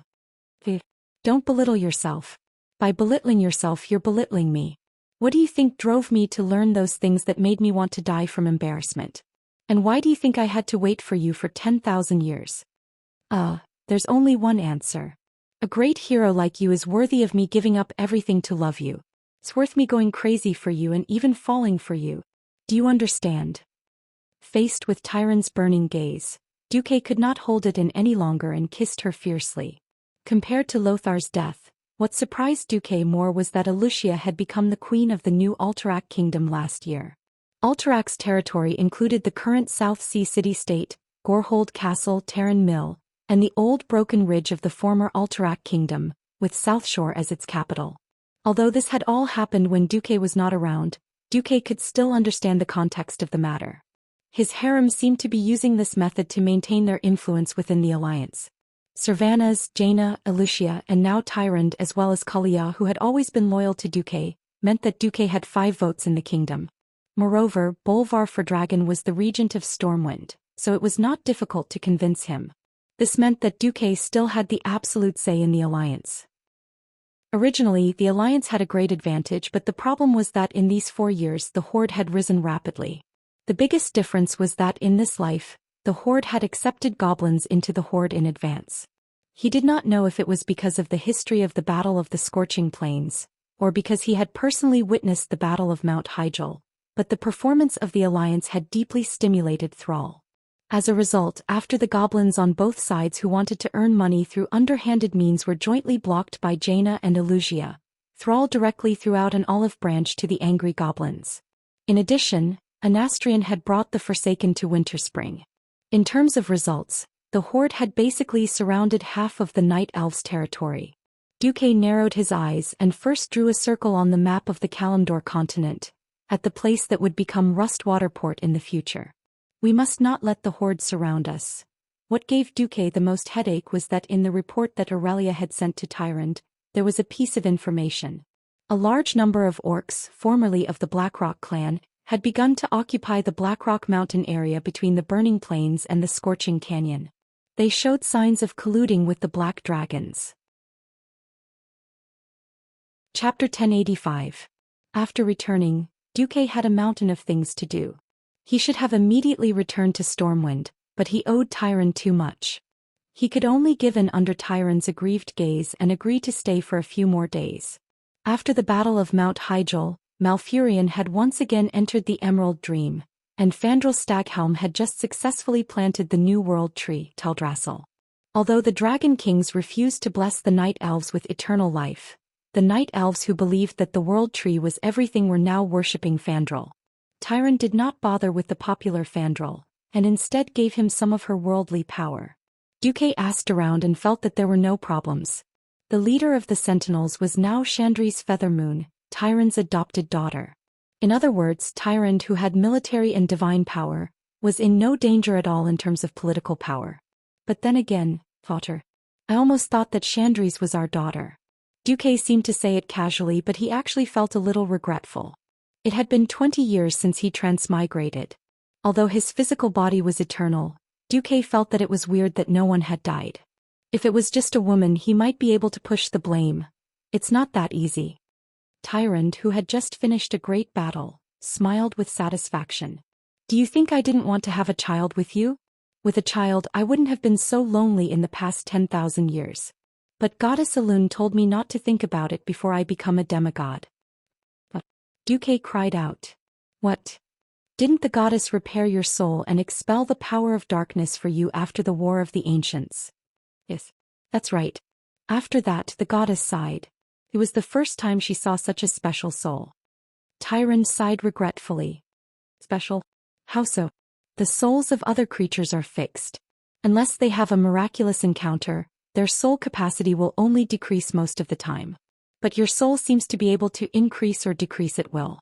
As long as the core of your soul is not damaged, you can even revive like a demigod. Yes. A mortal who has the chance to come back from the dead like a demigod. Duque's heart skipped a beat and he suddenly smiled bitterly. He didn't expect it to be like this. Coincidentally, his greatest secret came from his most special soul. Having such a soul is a blessing from the heavens for magic cultivation. The fact that you've reached the Breaking Dawn realm at such a young age proves this point. But Tyrande touched her flat abdomen through her mooncloth priestess dress. A woman's stomach can give birth to life, but it still requires the soul seeds of both parents to be planted in it. Only then can a complete new life be born. Dumao was dumbfounded. Whether it's me or the other lovers you've met before, the strength of our souls is pretty good. Unfortunately, it's not strong enough to bear your soul seed. That's why I'm willing to be your lover, not your wife. Tyrande hugged Duque tenderly. Is that so? Duque was so shocked that he didn't know what to say. There was a faint bitter smile on Tyrande's pure face. Of course it's true. Didn't you see that our goddess had no choice but to give herself to Lord Malorn? Only the strongest demigod can barely become the partner of a true god. Back then, our goddess had forcefully suppressed her own power to give birth to the demigod Cenarius. On the other hand, if you can become a demigod, You might be able to control and suppress the power of your own soul and give us a child. Duque's heart was in turmoil. Damn, there's actually such a thing. It was very mysterious and very nonsensical, but Duque's intuition told him that it was all true. Duque secretly asked the system elf and received a similar feeling. My apologies. Ever since you became a radiant moon wizard, your soul power has far surpassed that of a woman in the hero domain. I had no choice but to forbid you from leaking your soul power. Otherwise, every time you use your divine sword, you'll instantly give your opponent 100 radiant moon. Breaking dawn level, spirit blast. If you want to take someone's life, I can help you open the door to your soul. Duque was also helpless when this matter was brought up. But deep down, Duque didn't want to suppress his power to give birth like a Lun. Which father didn't want their offspring to surpass their parents? The demigod scenario sounded very cool, didn't it? Grandpa Roar could kill him with one chop of his axe. In the ancient war, although the wild boar gods and bear gods weren't as weak as trash, they weren't strong enough. They were almost wiped out by the Burning Legion at their peak. At this thought, Duque let out a turbid breath. It seemed that he had to break through the Breaking Dawn level and become a demigod as soon as possible. At the demigod level, he would at least have a true immortal body. For example, White Stag Malorn. After he died in the ancient war, Alun didn't even cry because Malorn didn't really die. Another example was Mediv, who was said to have died in Karazhan. When the Calamity army arrived, his mother made a move, and immediately believed in Brother Spring and revived on the spot. Pursuing immortality? It seems that I'm still a normal person. While Duque was mocking himself, he suddenly felt waves of spatial fluctuations. Tyron's expression darkened. Your lovers really do send people to keep an eye on me 24/7. I wanted to monopolize you for a few more days. Duque rubbed his forehead and thought they're already giving you a lot of face. Otherwise, they would have attacked you immediately. How could they wait for more than a day? You've already made such a big commotion with Starfall. How can you hide it from them? Dark Portal, Year 20, December 25th. Many Alliance queens and important figures suddenly visited Teldrassil. Seeing Chandri's stuttering as she sent a message saying that the Alliance queens had suddenly arrived, Tyrant elegantly let go of Duque's hand, tidied up her clothes and smiled. Let them in. The door opened and Sylvanas, who couldn't hold herself back, was the first to rush in. She pressed Duque down and kissed him passionately. Elugia and the rest surrounded Duque gently, waiting for Sylvanas to finish venting his feelings before going up to him. Only Aurelia walked over and extended her right hand to Tyrant. Should I say welcome? Tyrant smiled like a flower. Time travel is a terrible thing, but this is good. At least in the calendar, I'm Duque's first woman. Aurelia rolled her eyes. Chapter 1086. Just then Jaina walked over and teased, I wonder which high priest said that he was only poisoned and then saved by a guy called Dukong? Tyrant leaned over and whispered into Jaina's ear, Are you going to admit to a stranger that you don't know well that you were taken captive on the battlefield, and that you lost both your body and mind, only to find out that he was the strongest traitor in the Burning Legion, and that you turned the tides and became a great hero? You didn't lose anything, and you even received the approval and blessings of your goddess? Tyrant's matter had been thoroughly investigated by Vanessa after she returned. All the women in Duque's harem knew about it. Even though they knew, they still felt that it was very mysterious. The leaders of the allied nations that had no interaction with each other before the Battle of Mount Hyjal had already been taken care of by their own men in the future. Just thinking about it made their heads burn. Aurelia wasn't angry at all. Instead, she smiled and asked, Why didn't you confirm it before the Battle of Mount Hyjal? Tyrant shook her head. The great hero I know, Dukong, is a superhero who has the blessing of the moon goddess Alun and the blessing of the life giver. During the Battle of Seamount and Mountain, Duque didn't have these two blessings. So that's how it is. All right, sisters. Sylvanas finally finished eating and pulled up Duque, whose upper body was covered in lipstick marks. Since that bastard Duque is finally willing to return from the River of Time, let's celebrate. Aurelia, Sasha, Alicia, Jaina, and Tyrant all raised their hands in excitement. Oh, hooray. Duque, don't think that just one more vote is enough. Accept your fate. Seeing the excited harem, Duque was embarrassed. All right. Luckily I have Alexstrasza's blessing. If the Red Dragon Queen knew that Duque used her blessing like this, Would Duque be beaten to death? This could also be considered as some kind of happy trouble.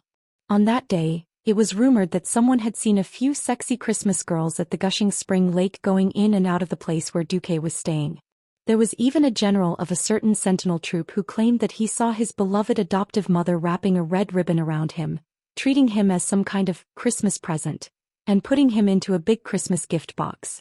Of course, a certain someone seemed to have been forced by a certain high priest to swear that he had never said such a thing. All the trifles were tidbits of news not worth mentioning. There was only one piece of news that swept across the entire alliance and horde in the shortest time possible. The great hero of the alliance, Duke Marcus, who had saved the world many times, had finally returned from the River of Time. On the same day, the Night Elves reached an agreement with the alliance and announced that they would join the alliance. After receiving the news, Thrall, who was patrolling Orgrimmar's Valley of Power, suddenly smiled bitterly. Should I say as expected of Duke Marcus? Beside him, Grom, whose hair had already turned white, suddenly said, I wouldn't be surprised at all if it's him. Unfortunately, he's not from the tribe. Indeed. Thrall didn't even need to open the map to know how disadvantageous it would be for the Horde if the Night Elves joined the alliance. Grey Valley itself was the traditional territory of the Night Elves. Even if his subordinates yelled, if the elves don't want to give us more wood, we'll get it ourselves, Thrall had never thought of waging war with the elves. The elves were not a weak race. Even if they lost 100,000 troops in the Battle of Mount Hyjal, the elves were still very powerful, and it was impossible to win without the strength of the entire horde. Moreover, the elves' nest had already been moved to the giant island of Teldrassil. Even if the horde could occupy Grey Valley, they would not be able to completely dominate the entire continent of Kalimdor. This was because the Black Coast to the northwest of Kalimdor had an extremely long and complicated coastline, and the elven fleet could land on any part of the coast. The horde's navy was completely absent.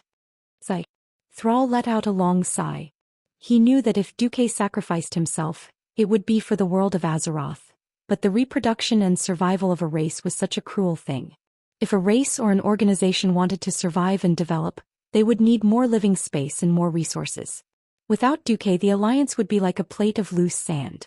William, that little brat, would not be able to support such a large alliance, let alone deal with the incomparably complicated internal situation of the alliance. As long as the Night Elves did not join the alliance, Thrall was confident that he could make use of the orc's strong reproductive ability, and use at most 2 generations of 30 years to make the horde the overlord of Kalimdor. It was a pity that the person he did not want to see the most had returned. At first he did not feel it, but now it seemed that Duque's plan was extremely incisive. When he first opened up Durotor, he did not think too much about it. Later he found out that the alliance had opened up Theramore City in the southern part of Durotor. Now that the Night Elves had joined the alliance, it was tantamount to a pincer attack on Orgrimmar from the north and south. This was quite detrimental to the development of the horde. Once the goblins had mentioned to him that they wanted Azhara's land. If Duque was not here, it might have been possible. But now that Duque was here, the horde would not have a chance. It had only been 5 years since the orcs came to Kalimdor. The group of refugee children had just grown up, which allowed the horde's military strength to recover to a little more than 100,000. With the technical support of the goblins, the horde's military strength had greatly increased. Unfortunately, they were still no match for the alliance. It was because he had fought alongside the alliance that Thrall clearly understood what kind of monster the alliance was now. They could easily mobilize more than 1 million regular soldiers, and all the youths had to undergo strict military training. In fact, the alliance had more than 3 million reserve soldiers. Moreover, the battle at Mount Hyjal had proven that the alliance had the terrifying ability to quickly transport more than 100,000 troops across the sea. With the Burning Legion and the Scourge Army as a common enemy, the alliance was, of course, happy to cooperate with the horde. However, after losing the common goal, the conflict between the two sides would definitely be triggered again due to territorial disputes and other issues. After all, no one had forgotten the hatred of the past. The previous generation of alliance warriors had all become generals, and they had not forgotten the wanton massacre of the old horde on the Eastern Kingdom. Similarly, the horde had not forgotten the days when they were enslaved by the alliance. This hatred would not be so easily resolved. It was very likely that there would be a war between the alliance and the horde in the future. Thinking of this, Thrall felt a little suffocated. He turned to inform Varrock, "Tell Anastrian that I agree to meet him in secret. He can choose the location, but it cannot be too far from the Horde's territory." Chapter 1087. Grom was a little surprised. "You want to use those bones?" Thrall didn't care. Ever since the battle at the Dark Portal, the Horde has been using the Death Knight tradition, hasn't it? Orgrim did it, and so did the former chief Nizul. Grom shook his head. "I mean, aren't you afraid of angering the Alliance?" Thrall smiled. "That's why it's a secret meeting. As long as the Alliance doesn't declare war on the Horde, the Forgotten Ones won't join the Horde." Grom sighed. "You've really matured." Thrall still had a difficult childhood in this life. Whether it was his career as a gladiator, Orgrim's teachings, or the experience of leading his people west to the Endless Sea, Thrall had trained him well. It wasn't an exaggeration to say that if Varian hadn't gone missing in this life, he would have been completely defeated by Thrall. After becoming the leader of the Horde for 5 years, Thrall had become more mature and far-sighted. The rarest thing was that Thrall, who was making the Horde rise again, was only 20 years old. The people of the Horde didn't doubt that Thrall could lead the Horde for at least another 30 years. Thrall looked to the east. The Horde has fallen far behind the Alliance. I hope that the disaster at the Burning Steps can hold the Alliance back. It wasn't an exaggeration to say that other than a certain cheating transmigrator, the Horde knew the disaster that the Alliance had caused. That was because the ones who led the trouble at the Blackrock Mountain were the 2 sons of the first chief, Red Blackhand and Mame Blackhand. Thrall had originally lamented that the Alliance had completely dominated the Eastern Kingdom and was far stronger than the Horde. Now that he received this news, Thrall only wanted to laugh. The location of the Burning Steps was too important.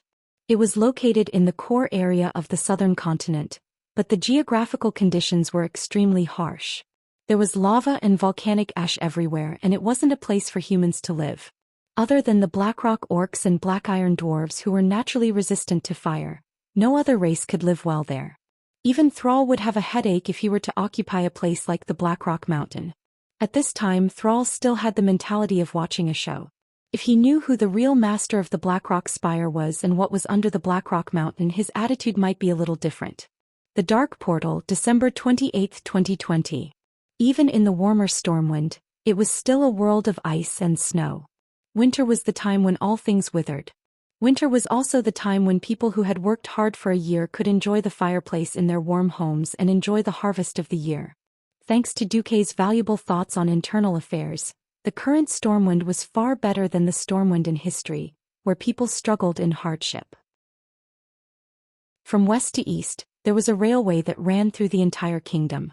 The wheat in the western wilderness could be harvested today, and the day after, it could be transported across the entire elven forest along the railroad, bypassing the Reedridge Mountains and passing through the Swamp of Sorrows to the Watchtower in the Cursed Land.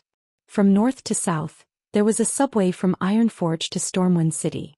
From Stormwind City to Goldflash Town, all the way south through the Twilight Forest, a new railway was being built. Currently, the southernmost end of the railway had reached Crow Ridge. In another 2 years, this north-south railway would reach Stranglethorn Vale. Even though the railway was only half open, a steady stream of weapons and supplies was still being sent through the railway to the Expeditionary Army in Stormwind to develop Stranglethorn Vale. Now the area around the Horde's Grom High Camp, including the Baral and Zakunda ruins, had officially become Stormwind's territory. The entire kingdom was talking about the troll ornaments and gold tools that had been plundered from the Troll Empire's ruins. With the addition of the Reedridge Mountains, the Swamp of Sorrows and the Upwind Path under Duque's control, Stormwind's territory was more than 3 times larger than it was in history. The prosperous situation made every citizen smile from ear to ear. At the same time, it also bred corruption. With the economy doing well, the lords of Stormwind could practically lie down at home and still earn money every day. Gradually, the new generation of nobles forgot the humiliation of losing their territories and the grief of losing their loved ones, and began to indulge in pleasure. On the 28th, the important ministers of Stormwind gathered at the new Stormwind stronghold. This was because they were going to discuss the next year's important matters. Every year, major events of Stormwind would be discussed in winter and carried out in the spring of the next year. Luxurious carriages were parked in front of the even more majestic Stormwind Stronghold's gate. Many nobles, even if they were just there to listen, were dressed to the nines. Since 2 years ago, they had formed a habit of waiting at the gate of the stronghold for her to appear. She did not disappoint them, and she came. 2 pure black horses without a single strand of hair on them pulled a black carriage with golden edges and slowly drove into the square in front of the fortress. A peerless beauty stepped out of the carriage with the help of a marquis. She had long black hair that fell to her shoulders, soft and smooth. She seemed to have been carved by a craftsman in imitation of a goddess, and she had the most charming smile on her face. She wore a purple shirt with silver edges and a diamond-shaped hollowness in the middle of her chest, showing off her seemingly bottomless cleavage. She wore a bright red floor-length dress. Chapter 1088. Every Stormwind nobleman gasped in shock. This was the Stormwind Kingdom, the strongest human kingdom in the entire Eastern Kingdom. 20 years ago, the Stormwind Kingdom had been destroyed in the first battle of the Dark Portal. However, the fallen Stormwind Kingdom was miraculously recovered, and it took more than 10 years to rise again, becoming one of the most outstanding human kingdoms. Even the oldest human kingdom, Lordaeron, could not compare to Stormwind. Due to the plague of the Scourge and the loss of a large number of people in the war, the once powerful Lordaeron was now just a second-rate kingdom. On the other hand, Stormwind was able to thwart the infiltration and conspiracy of the Cursed Church during the third battle of the Dark Portal due to Duque's prior arrangements.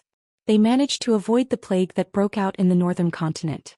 Moreover, when Lordaeron fell, Stormwind took in a large number of refugees and invested them in the development of Stranglethorn Vale and the Swamp of Sorrows. Even after the war ended, those who stayed were given land. Queen Kalia of Lordaeron did not force her people to return. Overall, Stormwind's national strength did not decline. The previous king, Lang, was undoubtedly an excellent king, but that was all.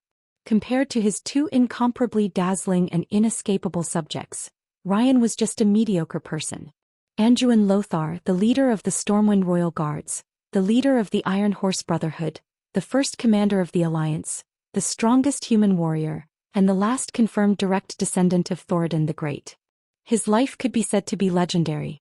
He had participated in the killing of the demon king Sardras, who had possessed Mediva's body, killed the first chief of the Horde, fought head-on against Grom Hellscream, who had killed many famous Alliance knights in the Silverpine Forest, and led the charge in the Battle of the Scorching Plains when his side was at a disadvantage. His heroic story could be said for 3 days and 3 nights.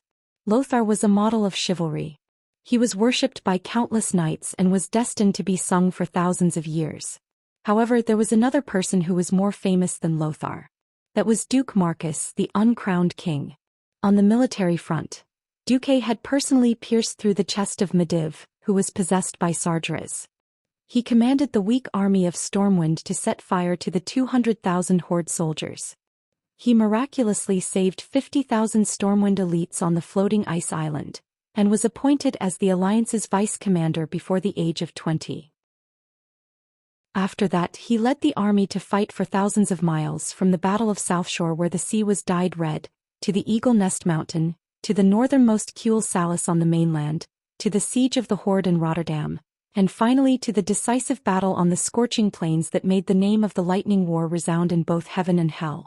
When the Horde's third-generation chief, Nazul, led the army to counterattack, it was his watchtower defense line that defeated the Horde's ferocious counterattack.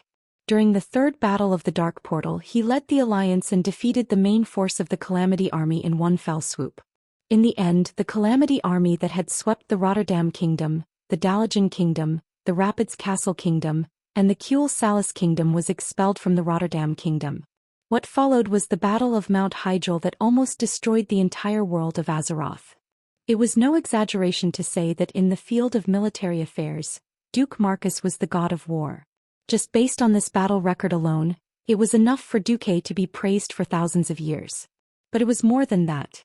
In the field of civil affairs, Duque was the greatest inventor and reformer.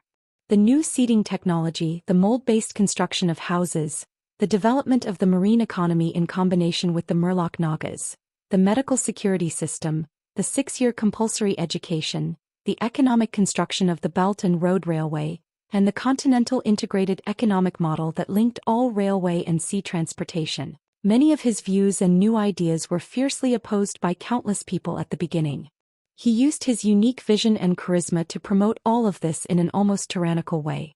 Time proved that everything he did and every policy he promulgated was correct. That was how the Stormwind, which had been completely destroyed by the war, was pulled into the Stormwind, which was extremely rich in resources today. His territory was already larger than the Stormwind and even larger than many small countries. Rumors of his flirtatious exploits with several queens were spreading everywhere. Now it was no longer rumors. At least the 3 queens of Kurtiras, Lordaeron and Alterac publicly announced that the person they loved was Duque. As long as Duque was willing, he would not hesitate to change the surname of the royal family to Marcus. However, Duque chose to be loyal, and like the other lords in the kingdom, he fulfilled his obligations as a vassal to the king of Stormwind. There was such a standard in the noble circle that was recognized all over the world. As long as a vassal paid taxes to the king on time and sent troops according to the strength of the territory during the war, he was a perfect vassal. Obviously, Duque's Marcus family did this impeccably. Therefore, for the nobles, Duque was also the embodiment of loyalty. Originally, it was said that Duque almost died because he was cursed in the Battle of Mount Hyjal, and after he recovered he participated in the secret mission of the Dragon of Time, Nosdormu, and was likely to die in the River of Time. Suddenly there was news that he had returned. After all, Duque was a legend among legends, a living legend. The nobles had mixed feelings. They coveted the benefits brought by Duque, but they also did not want Duque to return, because the return of such a powerful Grand Duke was bound to reshuffle the power of the entire kingdom. Compared to Duque, even Bolvar for Dragon, the regent, had to step aside. As the ceremonial officer finished the roll call, an archmage dressed in a dazzling epic mage equipment appeared at the door of the conference hall. Every single piece of equipment on his body emitted a strong magical wave visible to the naked eye. Even though he had repeatedly suppressed the magical power of the equipment, the flowing light and vibrant colors still overshadowed the jewelry worn by the nobles. Half a step behind Duque were 2 vassals of Duque, Earl Edwin Van Cleve and Earl Reginald Windsor. Behind them were 2 beautiful women dressed in maid clothes, and one of them was an elf. Those who knew the inside story, of course, knew that one was Van Cleve's daughter, Vanessa, and the other was the former follower of Prince Kuel Salus, Solarian. Not to mention the 2 important ministers signing autographs. Even the maids were heroic domain masters or radiant moon mages. Only Duque could be so extravagant. Every noble, whether marquis or dukes, bowed their heads in respect. Duque strode forward, but stopped in front of a beautiful black-haired female noble. "Hello. Beautiful lady, may I, Duke Marcus, have the honor to know your name?" "Hello. Your Excellency Duke Marcus, I am Countess Katrana Anristo." Katrana performed a very standard and elegant ladylike bow. "Very good. I remember you." A mysterious smile appeared on Duque's face. Chapter 1089. Remember you. The entire meeting hall was instantly filled with a low and rude commotion. No one cared about this little bit of impoliteness. To many nobles, this was definitely something that the Countess of Anristo could be proud of. Just like the epic achievements of the legendary hero Duke Marcus, in the aristocratic circle and even the commoners' daily conversations, if a lady was fancied by Duke, it could be regarded as a glory that could be bragged about for a lifetime. Once upon a time, because countless noble ladies had tried to climb into Duque's bed when he was just an ordinary noble, many nobles envied and hated Duque and slandered Duque's sexual orientation. Later, as Duque's female friends were exposed one by one, this group of nobles who were gossipy to death immediately changed the topic, and boasted that only women who could catch Duque's eye were the true top beauties in the world. Just look, Jaina, Elucia, Kalia, the 3 Windrunner sisters. All those who were related to Duque were all famous super beauties. Suddenly, Duque expressed interest in this new noble lady who had recently appeared in the circle of nobles in Stormwind. The noble's soul of gossip was burning. The female nobles were envious. The male nobles were pounding their chests and stamping their feet because they felt that they had no advantage in front of the great hero and Grand Duke Duque. Apart from boasting that they had a slight advantage in terms of appearance, they all lost by a wide margin. Alright, this was just a small interlude. Although Bolvar, who had long been standing beside William, frowned at Duque's somewhat frivolous behavior, it did not matter.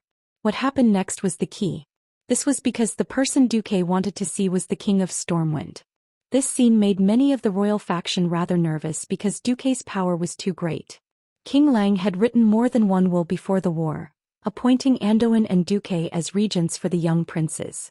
The power of these two regents was beyond the imagination of outsiders. Anduin is my arm and Duque is my brain. I trust them more than I trust myself. So if they believe that my son does not have the right to be king, then they can choose another descendant of mine. If my bloodline is severed, then they have the right to hand over Stormwind to a more suitable person. They had the power to veto the Storm King. The power of these two regents was astonishing. What was even rarer was the fact that he had obtained the unanimous approval of King and Queen Lang, as well as the approval of the high-ranking nobles of Stormwind. At the end of the day, even Bolvar's position as the regent was actually given to him by Anduin. Obviously, even though they were both old Storm nobles, Bolvar's prestige was far inferior to Anduin's. The most obvious example was that Varian's son was named Anduin Rin. And after this little prince was baptized in the Church of Holy Light, his Christian name was impressively Duma, the first two words of Duke Marcus. Bolvar was also rather nervous now because William, after his disappearance, he had become muddle-headed just like a puppet. It was obvious that William was not suitable to be a king in such a state. If Duque announced that he was no longer a king, then Bolvar really could not find a reason to object. Under the watchful eyes of the crowd, Duque continued to move forward and arrived in front of the statue-like William, who was sitting foolishly on the throne. Seeing the beads of sweat on Bolvar's forehead, Duque smiled calmly. Phew! This smile made Bolvar, who represented the knights, secretly heave a sigh of relief. Unexpectedly, Duque did not kneel down on one knee or even bow. Instead, he bowed to Queen Tiffany, who was sitting on the throne beside William. This is... After bowing, Duque raised his head and said in a clear voice, "My apologies. I will not bow to a soulless body." Queen Tiffany's face instantly turned pale. William is just sick. The queen, who was supposed to have died in the riot of the Mason Brotherhood, was still fine because Van Cleef had followed Duque and Stormwind was not as chaotic as in history. Duque shook his head and said loudly so that all the nobles could hear, "No. This is not a sickness. His Majesty William Rin's soul is not in his body." A stone stirred up 1,000 ripples. The commotion among the nobles could not be suppressed. After his disappearance and recovery, William had been like a fool. Almost all the nobles thought that William had been hit in the head and was suffering from a concussion. Who knew that Duque would publicly say that William's soul was no longer in his body? If someone else had said this, there would definitely have been a lot of doubts. However, Duque was the strongest person in the realm of mystery. What's going on? Bolvar was very agitated. He stepped forward and almost wanted to grab Duque's shirt to ask. Everyone knew that William's disappearance had nothing to do with Duque. At that time, everyone knew that Duque had gone to participate in Nozdormu's secret mission. However, Duque suddenly said that William's soul was no longer in his body. This was obviously a huge conspiracy. Duque shook his head. "I don't know. But I can confirm that this is a type of evil magic. The Burning Legion or the Calamity Legion." Bolvar lost his voice. "No. If I have to say what it is, I'm afraid it's more like the methods of the ancient gods." "Then, don't worry, Bolvar. I have never thought of abolishing His Majesty William Rin." Suddenly, Duque's aura became very mysterious and a torturous aura surged out. "When I was floating in the river of time, I saw a fragment of William's glorious future." Faster thief. Was it that ridiculous? He even saw the future. Alright, in theory, Duque had inherited it from Medivh.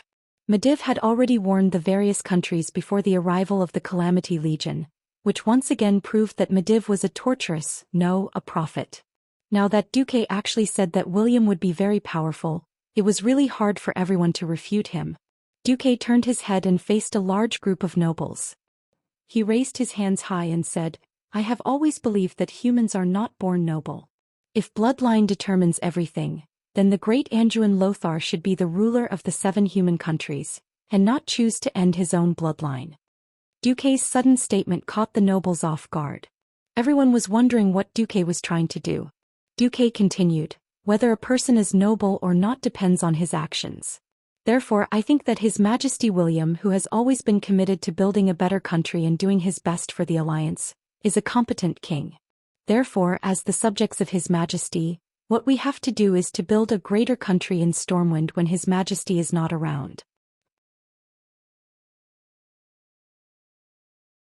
Chapter 1090.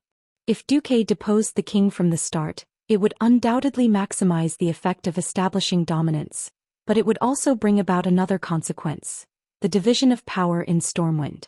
Even if Duque put Anduin Rin on the throne, there would still be suspicions of narrowing the emperor to order his vassals. If he maintained the status quo, it would not disturb the core knights of Stormwind, nor would it alarm someone.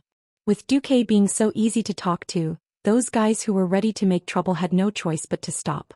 After all, with Duque's identity and status, with such a huge foundation and the support of external forces, even if Duque told the Rin family to get lost and he himself became the king of Stormwind, it would not be surprising.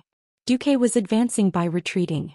Since he had given up on the most crucial issue of royal power, he would definitely reap the benefits in other areas. This was something that the nobles with a little political knowledge would understand. But no one would have thought that Duque's next bombshell would be so shocking. Like the most passionate speaker, Duque's hands were raised high like a conductor of an orchestra, stirring the heartstrings of the nobles. Everyone, are you satisfied? Satisfied? Satisfied with what? Living in a castle that looks magnificent on the outside, but is actually built on quicksand, enjoying prosperity that can be destroyed at any time, and the taxes of your subjects, even if you will die in a few years. Even so, are you satisfied? What? Destroy? Again. Most of the nobles' faces were covered with makeup, but now, under the heavy makeup, their faces were as pale as they looked. Die. No. Of course not. Death and the loss of inheritance were almost the things that the nobles feared the most.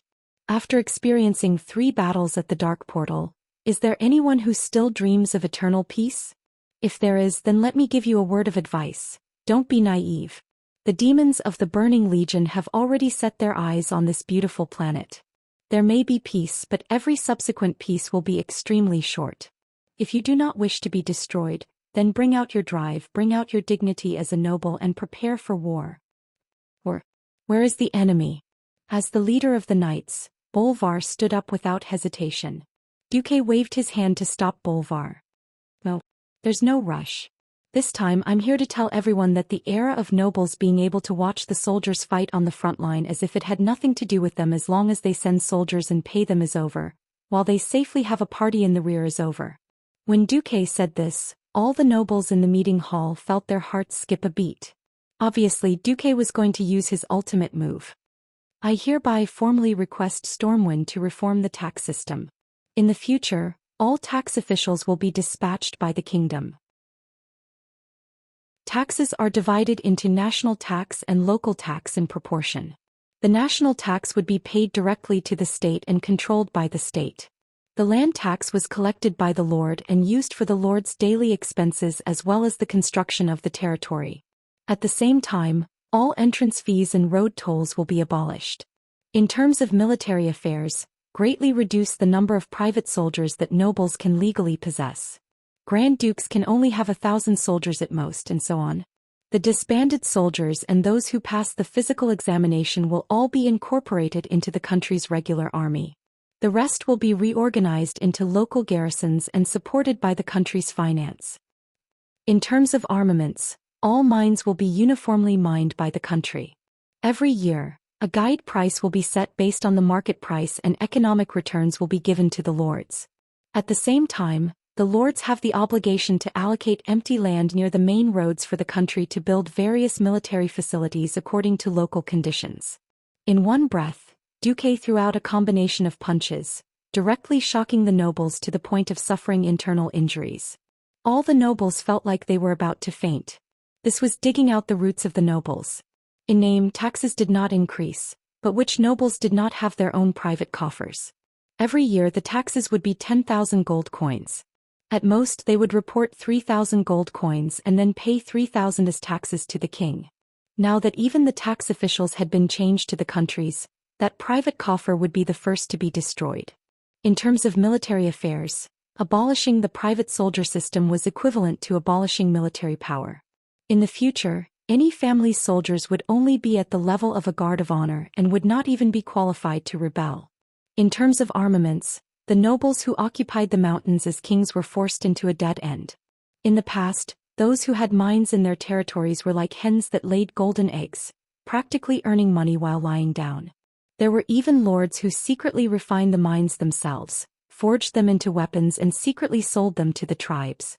Now no one could play any tricks. With such a reform, nominally the territories still belonged to the lords, but there would be no profits or autonomy. This was simply the biggest subversion of the aristocratic system. A marquis named Leonali exclaimed on the spot, "No. Even you, Grand Duke Marcus, do not have the right to announce the abolition of the aristocratic fiefdoms. This is the aristocratic norm set by Thoradin the Great.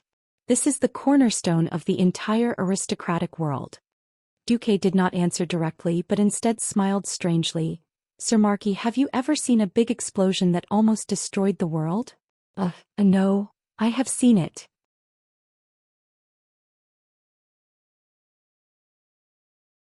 Chapter 1091.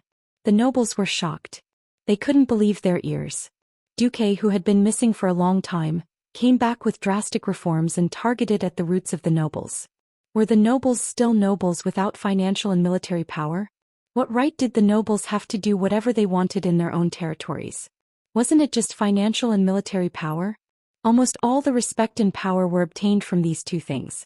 Now, without even informing them, he directly said that he would take back their power. This was killing them. They almost wanted to rebel on the spot. Unfortunately, no one dared. Compared to a peerless expert who killed the demon king Sardras and the demon commander Archimond, they were practically trash. All the nobles' military power combined couldn't even defeat one of Duque's fingers. If it was 20 years ago when the nobles of the 7 human kingdoms were united, they might be able to summon external forces and teach Duque a lesson for daring to challenge the rules of the nobles' game. Unfortunately, when the storm nobles suddenly thought about it, their mouths were filled with bitterness, as if they had been forced to eat tea. Unknowingly, the world of the nobles had already collapsed from one disaster after another. Among the 7 human kingdoms, Stormguard had already been destroyed and had yet to recover. Dalajan had a completely different system. By the way, the current chairman, Ronan, was Duque's personal disciple. Gilnis was still surrounded by a group of werewolves, and no one knew if his kingdom had been destroyed. Apart from Stormwind, the nobles of the remaining 3 countries were basically wiped out. Alterac. After the second battle of the Dark Portal, the Horde conquered Broken Ridge, and even the nobles including Eden Pyreus were wiped out. Only Duque's bloodline was left. Although Elusia ascended to the throne, the old Duke Berev still stayed in the Marcus family's territory. The entire family and even the kingdom were in cahoots with Duque. Lordaeron. After Arthas's betrayal, the core nobles of Lordaeron were all wiped out. Only staunch local lords like Mograine were left, but they were all the most loyal knights. Cratiras. During the third battle of the Dark Portal, the entire mainland fell and all the nobles were wiped out. Only Queen Jaina was left. Alright, the problem was that the 3 queens mentioned above were all considered to be Duque's lovers by the nobles. Outside help? It was already good enough that Duque didn't drag the rest of the human kingdoms over to hold down the fort. How could he ask for reinforcements? Not only did they not have any external help, but they also could not defeat Duque, whose power was equivalent to that of a country's monarch. The nobles were truly aggrieved. Commotion. Both sides were embarrassed. For a moment, everyone wanted to find someone else to go against Duque. Amidst the countless, "I'm not as good as you," and "Do you think I'm an idiot" looks, the storm nobles realized in despair that no one could do anything to Duque. Duque didn't even take out his staff. He just stood there with his hands clasped behind his back, demonstrating what it meant to be domineering with a smile. If looks could kill, then these useless nobles would have been killed on the spot, chopped up and fed to the dogs. Now Duque was so domineering. You can object. I can ignore it. Just like that, he used an almost barbaric manner to declare his power and force. Silence. Do not erupt in silence. Die in silence. Just like that, Duque, with a silent smile, killed the nobles' will to resist. Haha. Is there anyone else who wants to object? The gate is right there. Don't worry, as the regent of Stormwind, I have no intention of confiscating the property of those who object. After handing over the territory to the country, I will allow you to sell off the property in your territory. At the same time, I will allow you to continue to do business and live within the borders of Stormwind. Duque's attitude of, I'm giving you a gift, but you're not thanking me for it, almost drove the nobles crazy. Rage spread through every vein in their bodies, but they couldn't vent it. They were practically suffocating to the point of suffering internal injuries. Bolvar was dumbfounded at the sight. He wanted to speak a few times, and even when the nobles he was familiar with sent him pleading looks, his heart softened a little. But after squirming a few times, he didn't say anything in the end. What reverberated in his mind was what the late King Lang had said to him when he was still alive. Bolvar. Duque's reforms, with our intelligence we can't understand them. In fact, you and I are both mortals. We don't have Anduin's courage, nor do we have Duque's intelligence. So mortals should do what mortals do. Leave the rest to them. We only need to confirm that they are doing it for the good of the kingdom and the people. That's enough. That's right. The ones who were truly valued by the late king were Duque and Anduin. I, Bolvar, am just a person who keeps what I've accomplished. Because he knew the limits of his intelligence, Bolvar's loyalty to the House of Rin ultimately overrode the interests of these nobles. Duque forcefully suppressed Bolvar and the knights, and they didn't utter a word. The resolution, which was almost a disaster for the nobles, was passed just like that. As soon as the meeting ended, Bolvar couldn't wait to summon Duque. Almost as soon as he entered the secret meeting room, Bolvar asked, Duque, what are you trying to do? Bolvar, do you really not know, or are you just pretending? Stormwind has already decayed. Duque's expression turned cold and he threw out a stack of petitions. I made so many reforms to make the entire kingdom rich, not to feed those vermin. Looking at the stack of petitions, Bolvar's eyes immediately closed in pain. You won't die if you don't court death. In the past, the lords controlled their territories. Even the king had to pay tolls to the lords when he opened a railway. Now that they were used to plucking feathers from the geese, and every train had to earn a sum of money, those nobles actually joined forces to besiege him, the regent, saying that they wanted to impose special tariffs on the supply trains that passed through their territories to the Overwatch Castle in the Cursed Land. Otherwise, they would stop the train every time it passed and check if there were any prohibited items. Other than that, the nobles made all sorts of noise because the land was privately owned. Bolvar, who abided by the iron law that the nobles' territories were not the king's for 2,800 years, could do nothing about it. However, he didn't think that Duque would immediately make a move upon his return. But this is too intense. This will cause the entire ruling class of the kingdom to collapse. Then let's change it to another batch. Even if we don't do anything, they will eventually perish under the enemy's attacks.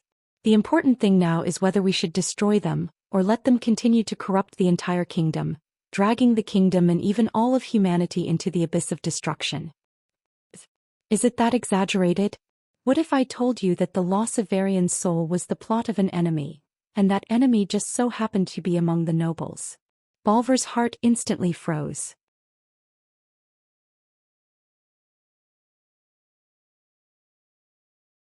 Chapter 1092. Bolvar was an extremely principled and strong-willed man. It was true that he was pained by the depravity of the nobles, but he was a knight loyal to the king first and a noble second. He clenched his teeth and said, as long as you have evidence, I will support you even if you have to wipe out all the nobles in Stormwind City. Duque, on the other hand, became relaxed. There's no rush. Compared to wiping out the vermin in the country, don't you think that William is more important? Bolvar's eyes immediately lit up. He pounced on Duque like a hungry tiger pouncing on its prey, grabbing Duque's arms tightly. You know where His Majesty's soul is? William's disappearance was the biggest stain on Bolvar's record as regent. It was the deepest humiliation. From the time William disappeared to the time he was found, he had become an idiot. Bolvar's heart was constantly tormented by guilt. The late king had handed William over to Lothar before handing him over to him. He had always been strict with himself and scrupulously abided by his duties as regent. Who would have thought that something like this would happen? If not for the fact that he had to support the country, Bolvar would have committed suicide long ago. Now that Duque had suddenly mentioned William's whereabouts, How could Bolvar not be agitated? Coincidentally, when I returned from the River of Time, I saw some fragments of William's future. Coincidentally, I returned from the new main city of the elves, Teldrassil, which was not far from that place. I did my best to confirm William's safety. He had lost his memory, but his body was in good condition.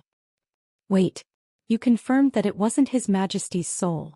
Bolvar was shocked. Then could it be that the His Majesty beside us is a fake? No. He's real too. William was unfortunate enough to be split into two by the evil magic of a certain existence. The cowardly and lazy person in the hall was him. The William on the Kalimdor continent was also him. Bolvar opened his mouth wide, stunned by this strange news. Why didn't you say so earlier?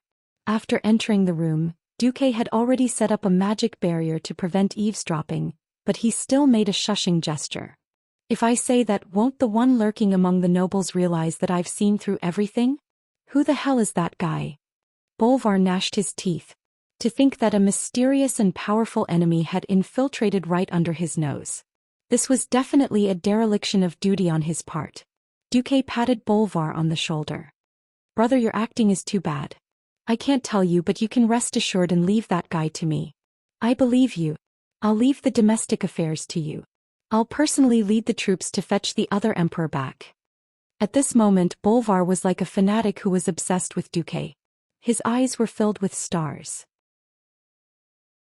Duque also felt that he had gone overboard, but with Nozdormu's endorsement, no one could expose him. To be honest, even he himself felt that this statement was a little ridiculous, but Bolvar believed it 100%. Wait. William is not in danger. If you bring him back now, you'll only ruin his training. You said, training? Yes. Training. A hellish training. This is what William lacks. William is not bad, but the so-called not bad is only the standard of a mediocre king. He's not a wise king, and he's not good enough to carry the banner of the Alliance. Anduin and I have always had high hopes for William because he has the talent. Talent? Duque raised his head and looked at the ceiling. It was as if his gaze had pierced through the void and reached the river of history. There the two ancestors, Lang and Anduin, were smiling at him. I've always believed that talent determines the height a person can reach. To reach this height, hard training is essential. William has the talent to become the leader of the Alliance, but his youth was too smooth. Too smooth. Bolvar's gaze was a little lost. Think about it. The current chief of the tribe, Sal, has a noble background, but he spent his entire childhood and adolescence as a slave gladiator in the arena. He has to face life and death battles almost every day. On the other hand, he has a real understanding of human life, society, and culture. He has knowledge and wisdom that far exceeds the level of the orcs. Furthermore, the former chief of the tribe, Orgrim, has been secretly teaching him and imparting the tribe's spirit. That's why the current wise and outstanding chief of the tribe, Thrall, was born. Bolvar was silent. Duque was right. Compared to Thrall, who had gone through hardships and tribulations, William's life had been too smooth before he turned 20. At that time, King Lang had not been assassinated. Even though he had suffered the pain of the destruction of his country, he had Duque's support for internal affairs, Anduin's support for external affairs, and Lang's protection and guidance. William, who had not truly experienced life and death, was only a little better than a flower in a greenhouse. As a loyal subject, Bolvar was more eager than anyone to see his lord's growth and metamorphosis. All right, Duque, you've convinced me. But first, I have to ensure His Majesty's safety. Sure, but I won't allow you to go, not even the royal knights. Why? Bolvar roared. Please, that place is not for holy knights. The holy light on your bodies is even more dazzling than a lighthouse in the night. Even if you send ordinary knights there, those who only think of justice and loyalty will easily see the world as black and white and mess things up. Bolvar understood Duque's meaning. All right. I'll let MI7 arrange for an elite team of rangers to go. Duque nodded in satisfaction. Coming out of the secret room, Duque sat in his personal carriage.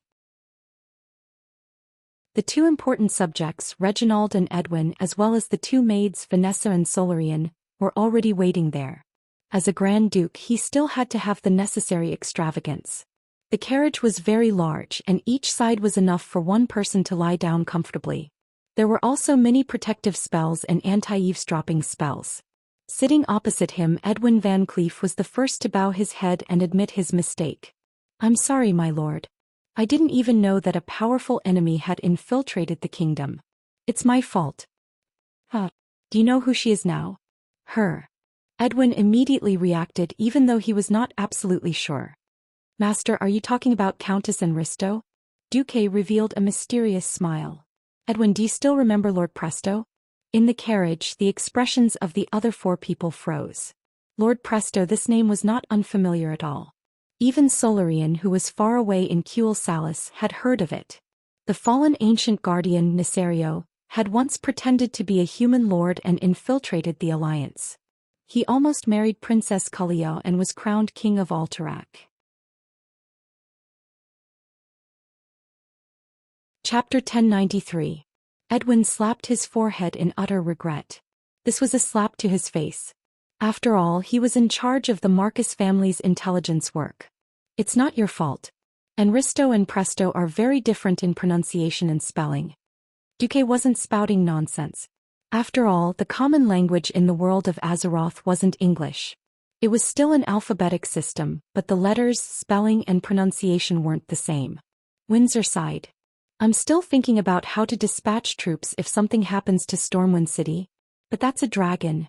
Mortal force is meaningless." "Reggie, don't move your main force. The Blackrock beastmen will run out of the burning steppes and cause trouble soon. I'll leave those guys to you." "No problem." Windsor patted his chest, his eyes blazing with fighting spirit. He was 38 years old this year, the best age for a man. His martial skills hadn't declined, but he'd experienced 3 battles at the Dark Portal in one go. He was definitely an outstanding commander. Duque smiled. "Reggie, fight this battle as the general of Stormwind City. You'll get what you want." Windsor's eyes lit up frighteningly.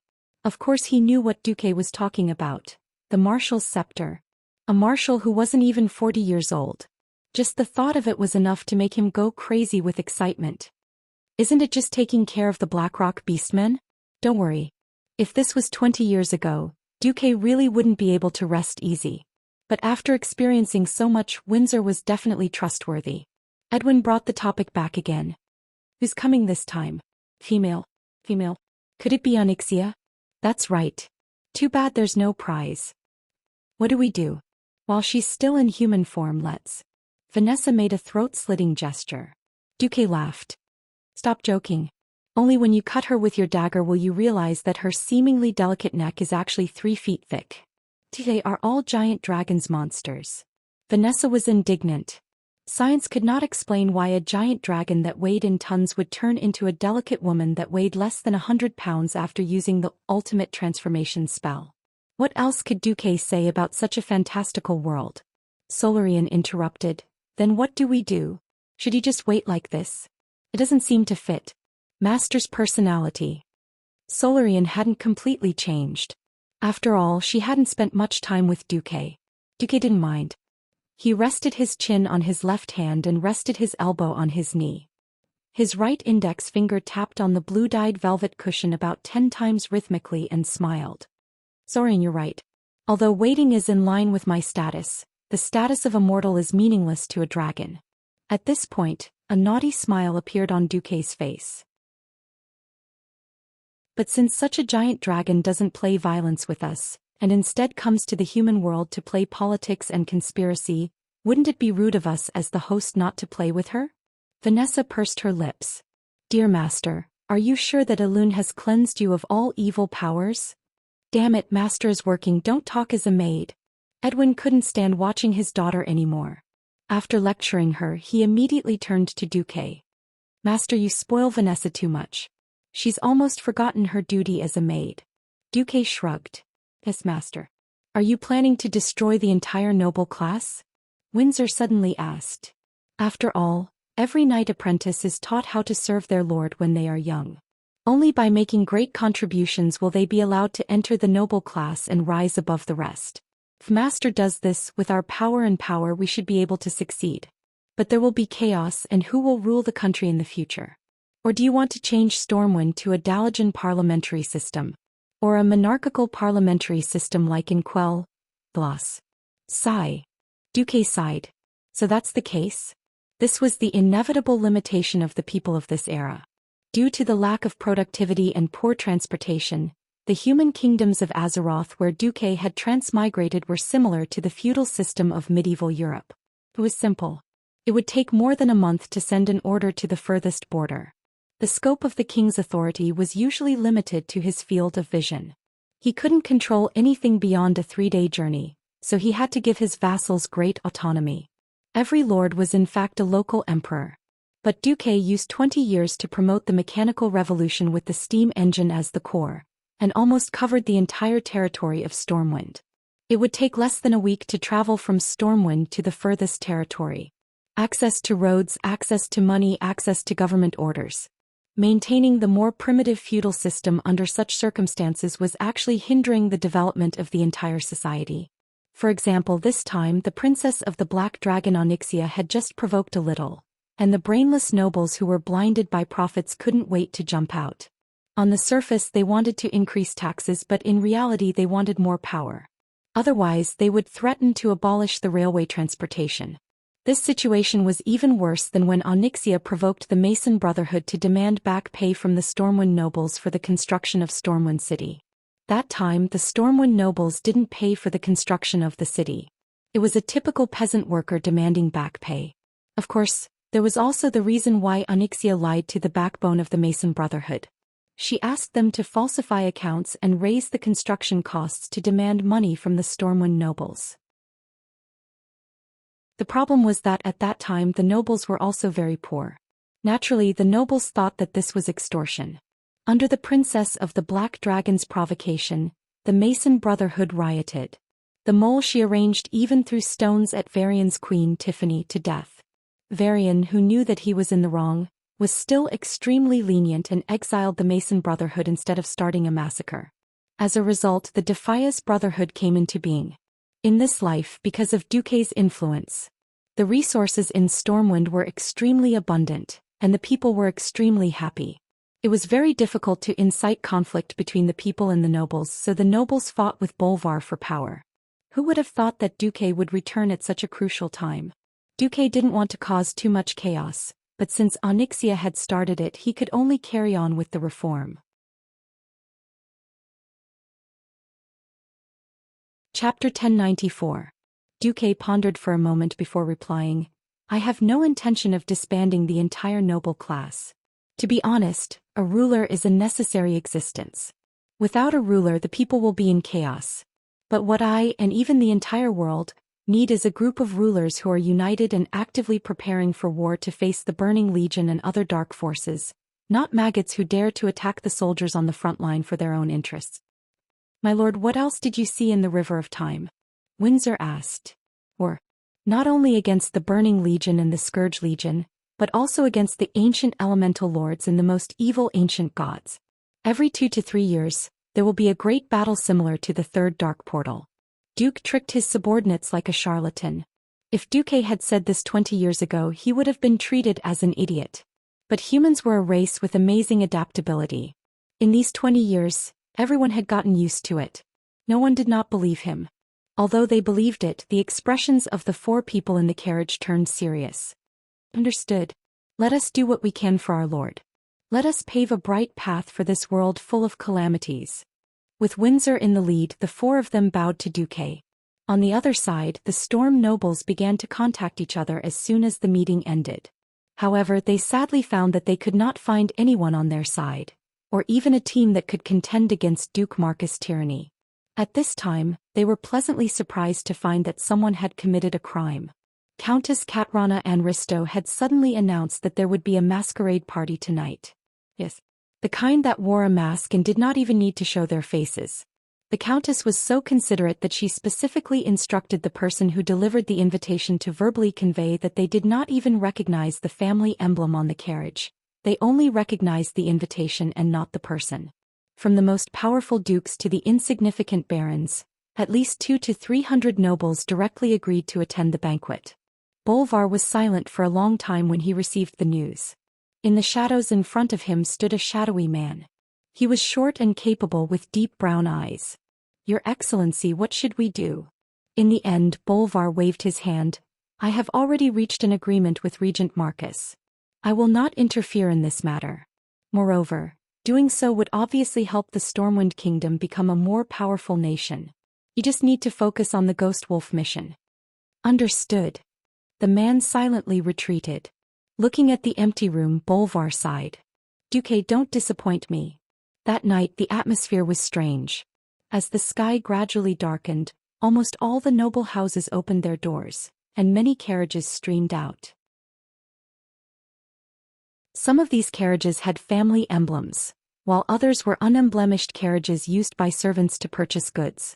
More than 4 figures of carriages poured onto the streets at once. Even when Stormwind City was being rebuilt, Duque had designed all the main roads in the city plan to allow 6 carriages to travel side by side. The main road that ran through the entire city was even more exaggerated, with 12 lanes. However, when thousands of carriages came out at the same time in a premeditated manner, the traffic inevitably fell into chaos. If MI7 attempted to follow some of the major nobles, they were bound to go crazy, because they simply did not have enough manpower to follow every carriage and figure out who was sitting inside. However, the nobles quickly fell into doubt. Logically speaking, they would at least attract a large number of stalkers by openly confusing the line of sight. For example, there were only a few dozen elite thieves in MI7, and the rest were ordinary peripheral members. There were only about 500 of them. Moreover, with less than 1,000 thieves scattered throughout Stormwind's vast territory, apart from the Marcus family's territory, which might have fewer people, there should be at least 30 to 40 people in each district, right? The number of thieves that could really be mobilized in Stormwind City would not exceed 200. But there was not a single stalker. The nobles who wanted to participate in the masquerade party arrived without a hitch. They were not worried about being questioned by the 2 regents. The powerful guys had either prepared a substitute, or a few of them claimed to be playing cards together, with a group of loyal servants helping them to falsely testify. Entering Countess Anristo's magnificent manor in the east of Stormwind City that was comparable to a duke's mansion, the nobles could hear the cheerful music coming from the huge and glorious villa from afar. A band composed entirely of high elves played the most popular music from the time of Kuel Salis. Sometimes cheerful, sometimes passionate, and sometimes decadent, it constantly tugged at the heartstrings of the nobles. If it wasn't for the fact that what happened today was too big, perhaps at this moment, many young noble men and women would have run to the bushes around the villa to roll around. Although it was called a masquerade party, in fact it could only deceive outsiders. Nobles who were familiar with each other would always recognize the decorative secret codes that the other party deliberately left on their bodies. Seeing the familiar big shots arriving one by one, the young nobles were ecstatic. In their eyes, this was already enough to overthrow the whole kingdom, and even that damn Grand Duke Marcus was exiled. Unfortunately, after the banquet began, the atmosphere was very strange. Because everyone saw that the heroine of the masquerade party, Countess Anristo, who only wore a small golden mask that covered her eyes, actually ignored the other nobles and danced with a young noble under the accompaniment of music. Even the nobles close by could not hear what the 2 were whispering. Fortunately, they did not hear it. If they heard it, they would probably be scared out of their wits. Dear Grand Duke Marcus, I don't remember sending you an invitation. Yes, that's right. At this moment, the person dancing with the Countess was Duque, who was wearing a ridiculous high elf mask. Of course, no one in this world would know that the 2 metal accessories on the mask's ears were a small version of the dragon salure. There was also a line of Chinese written on it. Dragon salure, click to send. The evil Duque gently held the slender hand of the humanoid black dragon princess with one hand, enjoying the soft touch. At the same time, his other hand unscrupulously hugged her waist. Yes, from time to time his hand would slip a little. Every time he felt the faint anger from the princess, he would put on an expression of, "My hand slipped, I'm sorry. I like crowds the most and I have the habit of never letting go of my favorite things."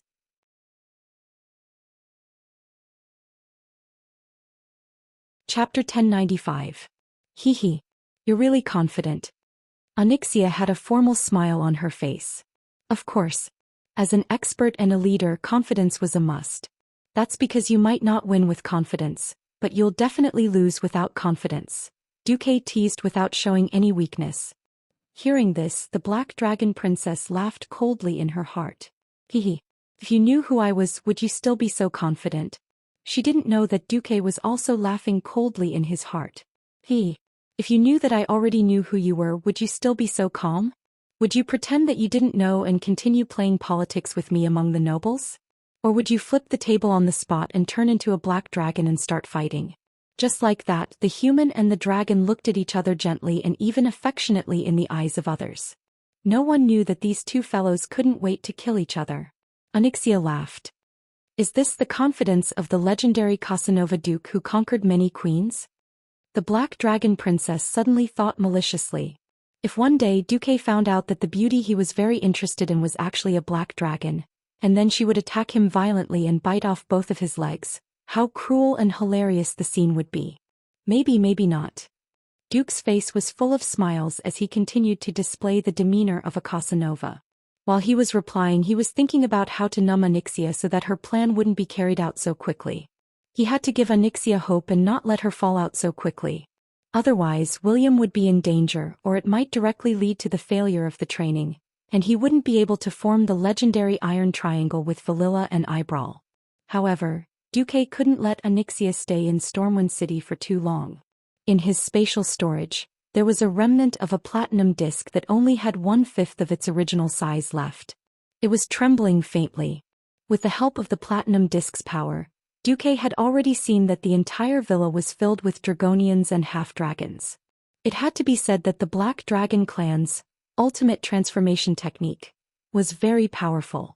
Duque wondered maliciously if those idiotic nobles knew that the waiters who were pouring wine for them, as well as the beautiful maidservants with big breasts and fair skin whom the young nobles could not even blink, were all draconids with the appearance of black-skinned lizards. What concerned Duque the most was the system elf's label on Xianxia. It wasn't strange to have a leader's mark with a white skull on a black background. What was strange was that Xianxia's mark was orange. An orange name meant that the other party's strength was much higher than his, so it was not advisable to fight him. System elf, are you kidding me? Don't I already have the platinum disc? Why is it still orange? Duque secretly asked the system in the spiritual world.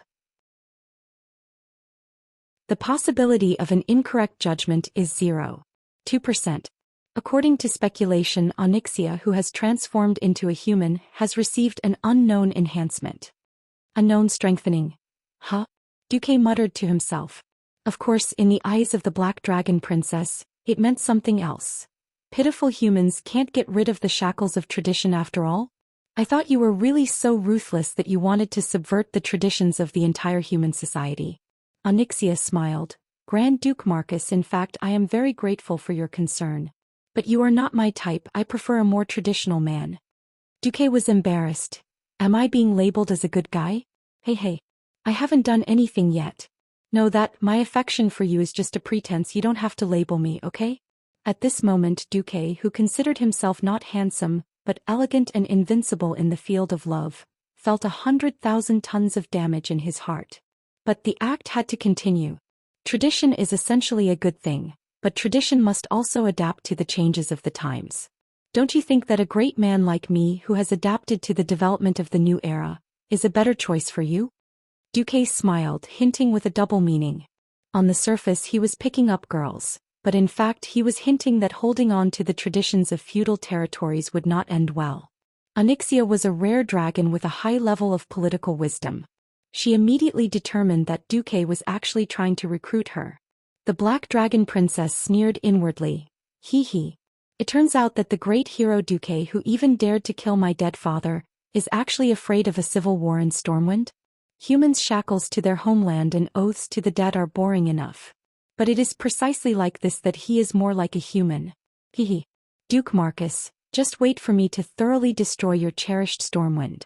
Xianxia was not feigning civility but a decisive refusal.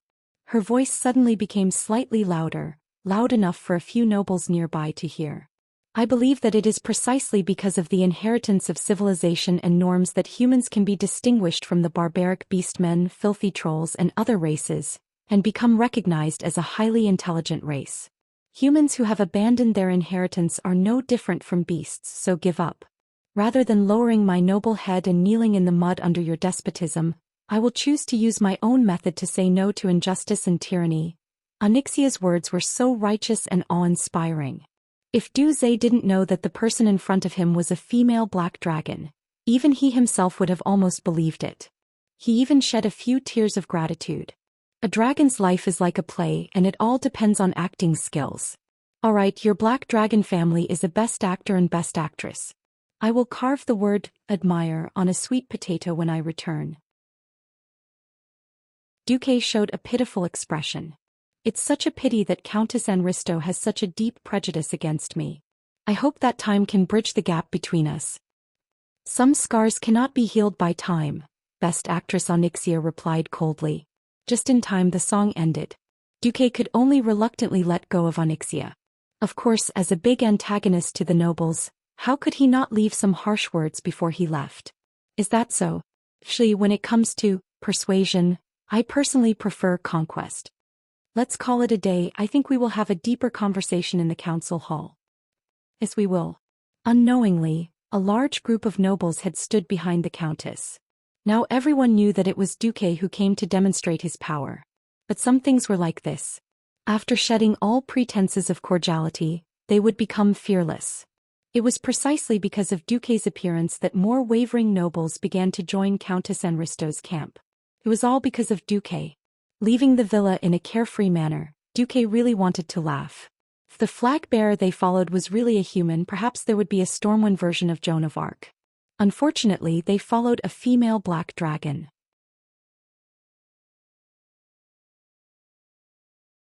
Chapter 1096. Just like that, under the murderous gazes of countless nobles and a large number of Dragonians who were ostensibly servants, Duque strode away unhurriedly. He even threw off the mask on his face and revealed his true face. He turned around and smiled mysteriously at the nobles who had followed him to the gate. This, of course, was met with a wave of exclamations and sighs. Even if this was a declaration of war, even if Duque had completely stood on the opposite side of the traditional nobles, the boldness of going deep into the enemy's territory alone still made the nobles gasp in admiration. In the eyes of the nobles, Countess Katrana Anristo also stood with her head held high and chest out. She stood at the gate and raised her slender and beautiful hand, and the last piece of golden mask that covered her face suddenly flew into the sky. Two pairs of black eyes that were as deep and mysterious as the universe shot out divine lights and collided passionately in the air. Although Du Peng wanted to describe it as a kitchen knife cutting through a wire, but in the eyes of the nobles, this was a spectacular scene of tigers and wolves staring at each other. They were excited. The traditional nobles finally had a standard-bearer at this moment. A standard-bearer who was not afraid of the evil Duke Marcus's monstrous power and strength. Beautiful Lady Katrana. You are not fighting alone. You are not alone. More and more nobles stood behind Katrana, who was like a saintess descending to the world. Some nobles even pinned their family insignia.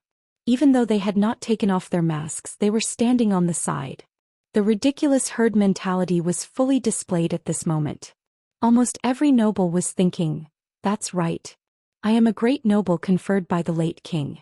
As long as I do not commit treason, no one can confiscate my territory. I am the master of my territory. If you, Duque, forcibly take away our power, then be prepared for a civil war. Looking at the large army of nobles, Duque almost laughed until his stomach cramped.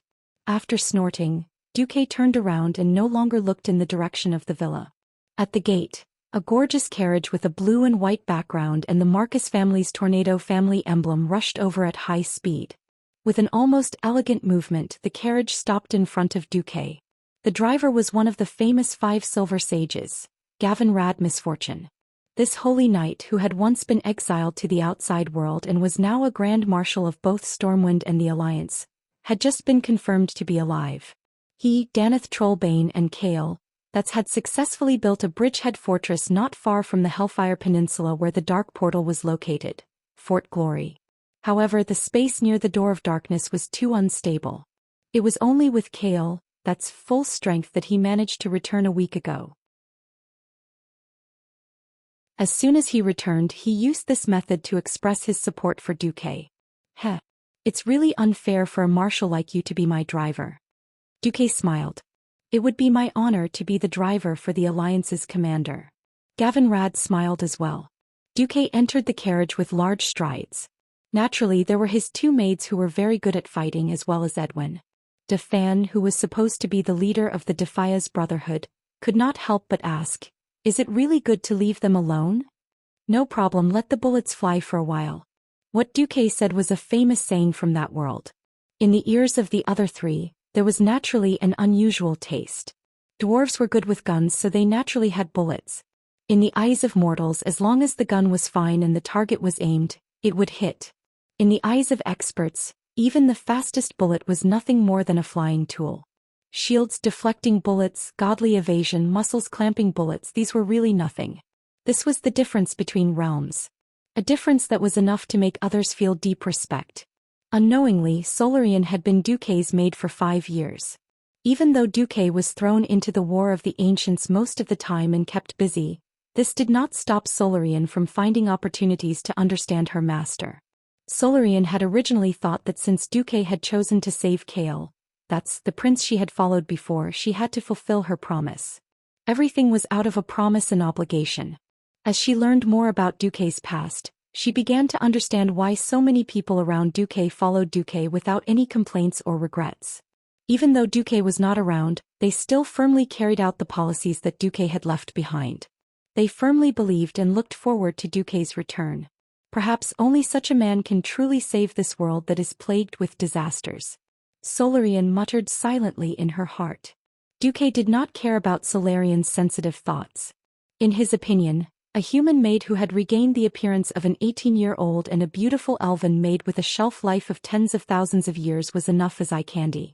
Duque had deliberately allowed the incident to ferment, and he had this excuse.